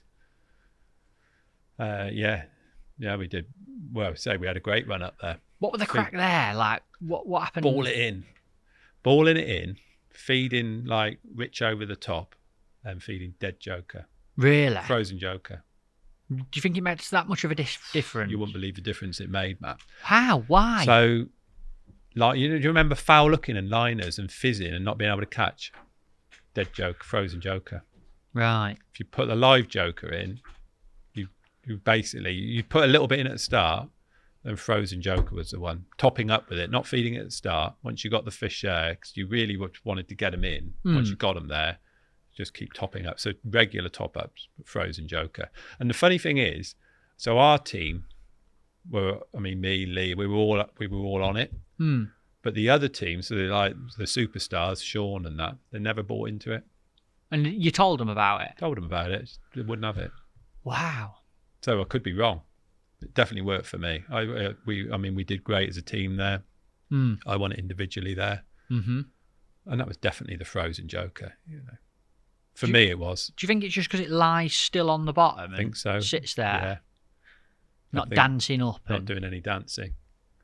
Very interesting. Very interesting. It nailed them down, yeah. And obviously, I think the smell as well. Yeah. Do you know what? Freezing it right, that is the other thing. And how do you do it? It couldn't be too dry. And obviously it needed to have like a dampness to it. Do you know what I mean? Sometimes when you freeze it, it comes out and it's all dry and powdery. That was no good. It had to be almost stodgy. Little bit of dampness. Just in paper. In paper, yeah. But you knew when it came out the freezer if it was right or wrong. And it sounds odd, doesn't it? Kind of thing that I could imagine like a top Belgian angler saying now. Like you hear about them. You had to have that smell as well. You know, I was never keen on a lot of the lads swear by it, but I'm never keen on like bubbling joker. I want it clean. I want it dirty, if you know what I mean. Very interesting indeed. And going down this route, obviously like I listened to what you say about the why, bleak fishing, aggressive fishing, lots of bait, massive versatility, running a float through, centres challenge, that kind of thing. It all connotates towards international style fishing. I have only been on the Wye this year. Yeah. And instantly, after about an hour of fishing on the first day, I'm thinking, why have I never been here before? This is going to help my international fishing no end. Yeah. You've done that for pretty much a lot of your life. Is the England team and the international route something that you've ever wanted to go down? Yeah, probably, but probably when I was at school, still not even match fishing. Right. So yeah, I used to get the Angling Times, Bob Nudd, obviously Kevin Ashurst, Dennis White, Dave Roper, Dave Thomas, Tommy Pickering, young Alan Scoffhorn, looked like a little boy, he did. So yeah, Ian Eaps, Alan McAteer, wasn't there? Yeah, there was loads him. of them. Yeah, too many to mention really. But they were and then I did. But you know what? I never felt really good enough. Like when I went to Gordon League, and then we started fishing against Starlets, and you see how good. And at that time, Sean Ashby and Nathan weren't internationals. Paul Boothby, another one, he was on fire at that time. And these lads were so much better at that style of fishing, pole fishing, and they were on the next planet. And at that point, probably way back even at Gordon League, I felt like I'd never be good enough to fish for England. Really? Probably gave up on it then. I mean, Nathan never did. Nathan sort of, I think, went into retirement probably not long after I joined Starlets. But Boo Boo, again, I think Boo Boo started to fish less. He was definitely would have been in line, way ahead of me in line. Do you know what I mean? So I didn't really. I looked at the England team. We already had the team, and then that was before Sean was fishing for England. You had Nathan, Boo Boo, and plenty of other anglers in other teams. Yeah, I don't feel like, oh yeah, maybe I'm pushing for a place. Never felt that, to be honest. Right. We gave up on it, and lots of people have said I don't have any regrets. And I think the key moment would be when my son was born. In that, at that point, I was never going to fish for England, because for me, I wanted to spend as much time with him as I could while still maintaining enough of a selfish streak to still go fishing enough to feed my need. Do you know what I mean? Feed my hunger for fishing, but without like deserting him for weeks on end. Does having a youngster and family life, when it gets to that sort of stage, having kids, does that affect your fishing when you do it at a high level like yourself? I suppose it has to an extent, but because of the level I've fished at or the way I've managed it, it hasn't. I don't know if that makes sense. So what I've done is I'll fish a venue. Like in the summer, I'll fish the Trent. I won't, but I hardly go anywhere else. And in the winter, I fish the Wye, and I do now fish the Moorlands League, but that's it. I don't go anywhere else. So that gives me enough time. Like this weekend, we'll go biking, take my son to a bike park. The following weekend, I'm fishing, but he's racing. But I've got a mate who's into his biking who takes him to the races. So, and then the following weekend we'll be at another bike park. So I have to, I don't have to, but I choose. That's the way I choose to live my life. So I can still compete. I can compete on the Trent. I can compete on the Wye. I can compete on Gloucester Canal. But I can only do it by fishing in blocks. You with me? So yeah. I say, right, now I'm going to be on the Trent for 3 months. That's my focus. But because I've not got loads of other things going on, I've not got to worry about going to Slovenia or somewhere as a world champs. You wouldn't be able to do it. I wouldn't be able to do it. You can do it, but it means, Finley very much. We're very close, so I wouldn't want to do it. Nice balance. Yeah, I've got a great balance. Interesting. And I don't have any regrets. Lots of people, I got asked twice last week why I've not fished for England. I don't know the answer why I've never been selected, but I've got no regrets at never being asked. It certainly doesn't bother me. I suppose if I would say one thing, and it's a little bit selfish really, and another good reason not to be picked, I'd like to have had a home international call, just to have said I'd fished for England, which is pretty poor, really. Because it's another reason not to select someone if all they want is to have a cap. You say that, though. So You know what I mean? Yeah, but there's also an argument that you have to put someone in the environment to test them a little bit as well. And that would be one way of doing it. I think that's why that home international would have been a good competition to sort of keep going. So you could It would have been, yeah. throw a few people in the mix who's on the periphery or who might fancy a go. Or Yeah. I do feel like if that had still been going and been strong, then maybe they're, and I'd never been, because they sort of came back a little bit, didn't it, and disappeared again. I was probably the biggest disappointment was when they fished Shrewsbury. You fished Shrewsbury. I fished it, and I didn't get picked for that, and yet if I was ever going to get picked, that was going to be it. While ago now, that, isn't it? Yeah, as it's well. a while ago. Must be 8 years ago, 8 years ago. Got to be at least. But yeah, and the thing you have to remember with England is I think maybe way back in like the 70s and 80s they did a bit of horses for courses selection, but then they just picked the best 6 anglers in the country. Well, I'm never ever in that. Never going to be. So unless they were picking anglers for venues, I was never going to get picked. Right. Interesting. Put it this way, I wouldn't have picked me. Honestly. Yeah. Fair play. Very interesting. Away from England, somewhere else to touch on. Ireland. Oh, yeah. I've noticed, well, obviously, I saw you won the individual in the pairs. Yeah. Which sounds like a weird thing. It does sound like a weird thing, and it's a weird one, that, isn't it? Because although it's an individual trophy, it should really have both your names on. Yeah. Because you've won it together, really, because you've worked together. I mean, me and my great mate Martin Green fished that together 4 years. Yeah. First year we went out, we were lucky. We didn't do any good, but we drew in a really bad rotation. We weren't up to speed. You wouldn't be, would you? You're coming up against Steve Ringer and Waco. First time in Ireland? First time I'd ever been. Martin been out, never been. So you're never going to be at that level.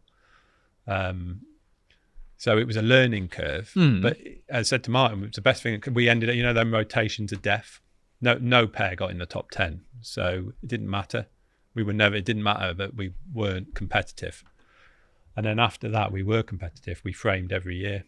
Got in the top 10. I framed individually every year. And then on the last year, tragically, the last year it ran, I say tragically, it's not a tragedy, is it? But it's a great shame that it doesn't run anymore. Yeah, I won it individually. That's good. That's a massive achievement. And look, still got the trophy. There it is. Look at that. Have a look at that. Have a look at the names Let's on there. have a butchers. You forget how many years it ran. Don't show Dyer with that. They might want it back.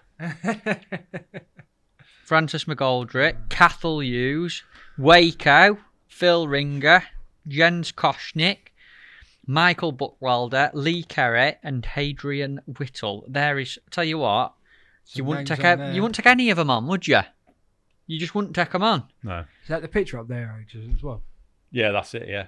The Daiwa Cup. And there's Martin. Look, and the thing is with that trophy, we had it absolutely sorted that year. We were a little bit unlucky not to do better as a pair. We had a bit of was it Thursday? Yeah, it was a Thursday. It was the day of the pike. Me and Martin just got piked to death on our, when you just got wiped out, and it probably cost us like 15 kilos, something like that. So it took us out a bit. But Martin, we practiced in the most horrific weather. It was bad all week, to be fair, but we practiced. And Martin started to catch really well towards the end of the practice. I'm like, what's he doing there? Started catching big hybrids. I went up and he's basically putting in loose ground bait with worms, but loose, potting it in, because I'm potting balls in. And he's just putting it in dead loose. And it was bloody mega. That's what won that individual trophy. Really? Well, it was weird. I couldn't, so on the final day, it was blowing a gale and I fished a whip with a short line. Does that make sense? Yeah. So because the wind was so strong, you couldn't hold the pole, but you could hold the whip. And that's the day I telescoped my landing net handle through the last section to make it long enough to get over the ledge. That's ridiculous. But obviously the whip's thinner, so it doesn't catch the wind as much. Doesn't catch the wind. And they're brilliant in the wind, because they sort of bend round and then you can strike. It's bloody great fishing. But that day, and suddenly it dawned on me that, so what the key was the last couple of hours to start potting in loose with loads of worm in it and catch big hybrids. But of course I couldn't because I didn't have a pot, because I had a whip. Ah, yeah. So basically I'd get a hand like that and just lob it. So it just went, and it worked a treat. I mean, the last 2 hours, caught a load of hybrids. Didn't expect, to be fair, we turned up on that last morning.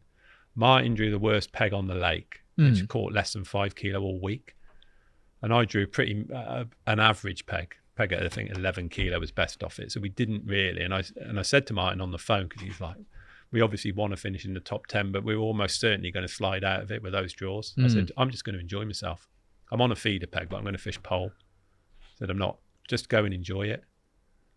And for like 3 hours, wasn't going anywhere fast. And then suddenly these hybrids, they turn up late on that pole line. Got you.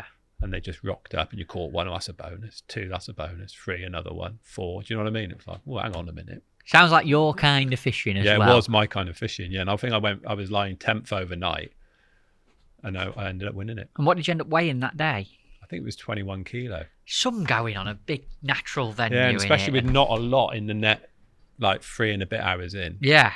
And it just, because Jamie Harrison was a few pegs away, and he said, I was watching all day and you're catching nothing. I thought, what is he doing on that pole? Why is he doing it? And then he said, so suddenly I'm looking around and you're netting one every chuck. And it was that feeding, that loose ground bait, falling through. Loose ground bait. Fed at the right time of day. Right time of day, yeah. There was no point doing it earlier. It was lash casters in, catch a roach, maybe an odd hybrid, and then the ground bait, which Martin sorted out, as I say. So without that, wouldn't have won that trophy without him.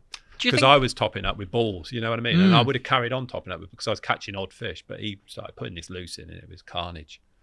Isn't it interesting? It's such a common theme when I talk to people on the podcast, though, and even with you today, the bleak fishing, the dead joker on the Census Challenge, the barbel sitting at the bottom of the peg on a bomb, how you run your, like, there's so many little tiny things, the loose ground bait, the hybrids in Ireland. And the thing I love about this show is when you sit down with someone like yourself and you break it down, there's lots of little tiny gems that separate people like yourself, which win events like that. Yeah. And the Wye Festival 5 times, the Wye Championship, the Census Challenge. Do you know what I mean? Yeah. You don't think about it though, do you? Until you sit.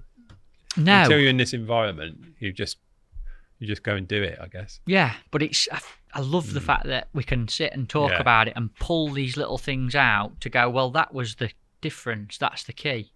Light float when you're bleak fishing, fish upstream in your feed, downstream past it, catch the right stamp, count while you're on phone to Rory.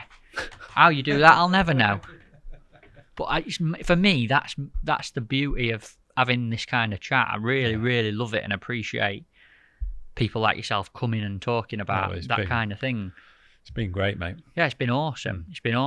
Where's this Nando's anyway?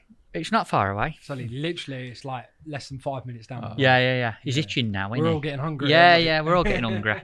What, to finish up, what is left for you to do? Have you got any other ambitions? You seem quite a motivated, driven, firm, sharp character to me, Adrian. Yeah, well, I want to win Riverfest. Right. But I'm under no illusion that would just be down to the draw. A bit of luck. Do you like the venue it's at the moment? I do like the venue it's at the moment. I don't think you can take the barbel peg and the bream peg out, but I don't know how you can win it without drawing them either. I'm a bit torn on that. Burton Joyce, River Trent. Yeah. It's a great venue, isn't it? Would you prefer it to be on the Wye? Well, I don't think the Wye. I just think with the banks on the Wye and I'm not convinced it's right for that final. Is there anywhere else we could have it? Let's not go back to the 7. I was in hospital that year. You know, the last year it ran on there. Yeah. I think I'd been in hospital that year. I was quite glad to miss it, to be fair. What was that? The hip operation year, right? Yeah. Again, I mean, it's a shame because the venue had been fantastic in the past. It's just for whatever reason, it just doesn't seem to be able to fish anymore. Because in theory, that should have been the perfect venue, and it would have been 10 years previous, but just for some reason nowadays not consistent enough. I don't know. I think it's on the best venue. What do you think? Again, it's annoying that you need to draw 2 pegs at the moment. I mean, for however many of the past years has it been won from either Bream or Barbel peg one of the days? All bar the first year, innit, when it was one from the Bream peg on the Paul Cannon won it, didn't he, with Bream at the top of the field. In the Nelson field. Yeah, he seemed to kill that shoal off because it's not been caught since. So that annoys me. But again, it's a little bit like the national winners going to the World Club Champs, you know. Anyone could draw them and have a great chance of winning an amazing final. I think the final itself and the fact they pay so many people, it's absolutely incredible. Yeah, awesome event. It is, yeah. Yeah, you do need everybody. When you're bringing the tickets out, you need to have that dream, don't you, that everybody can win it. And look, the reality is they can. They can draw the Barbel peg, they can draw the Bream peg. Anybody can win. Not saying on other venues that not everybody can win, but it becomes harder when it's just pole fishing. I mean, look at Cam's record on there; is ridiculous, isn't he? Phenomenal. So yeah, you know, if it comes to taking on Cam pole fishing, it's very, very difficult. Don't want to be anywhere near him. No, absolutely not. Any other ambitions?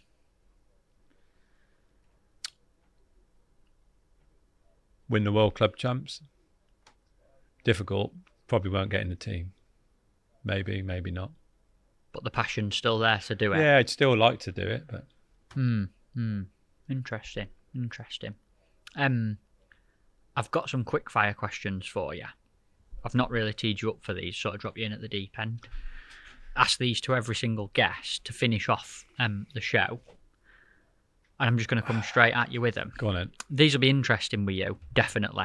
Don't know what you're going to come out with. They've but got to be quick and we take first answer as well. Yes. Can we? We're very strict. Okay. No, one answer. Just straight out. No ums. Don't want any. We've been too lenient on previous. We have. We have. Have you? We can be firm with Adrian. He won't mind. No, he's a firm kind of guy. And I mean, your seat box you couldn't live without. What is it? Shot pliers. If you could only fish one venue for the rest of your life, where would it be? With a Y. River Wye. Who's the best angler that you have ever fished with?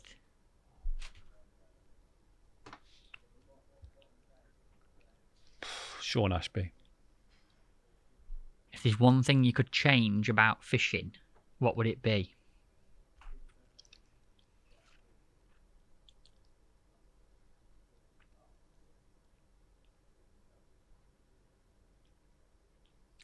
Cogs are turning there.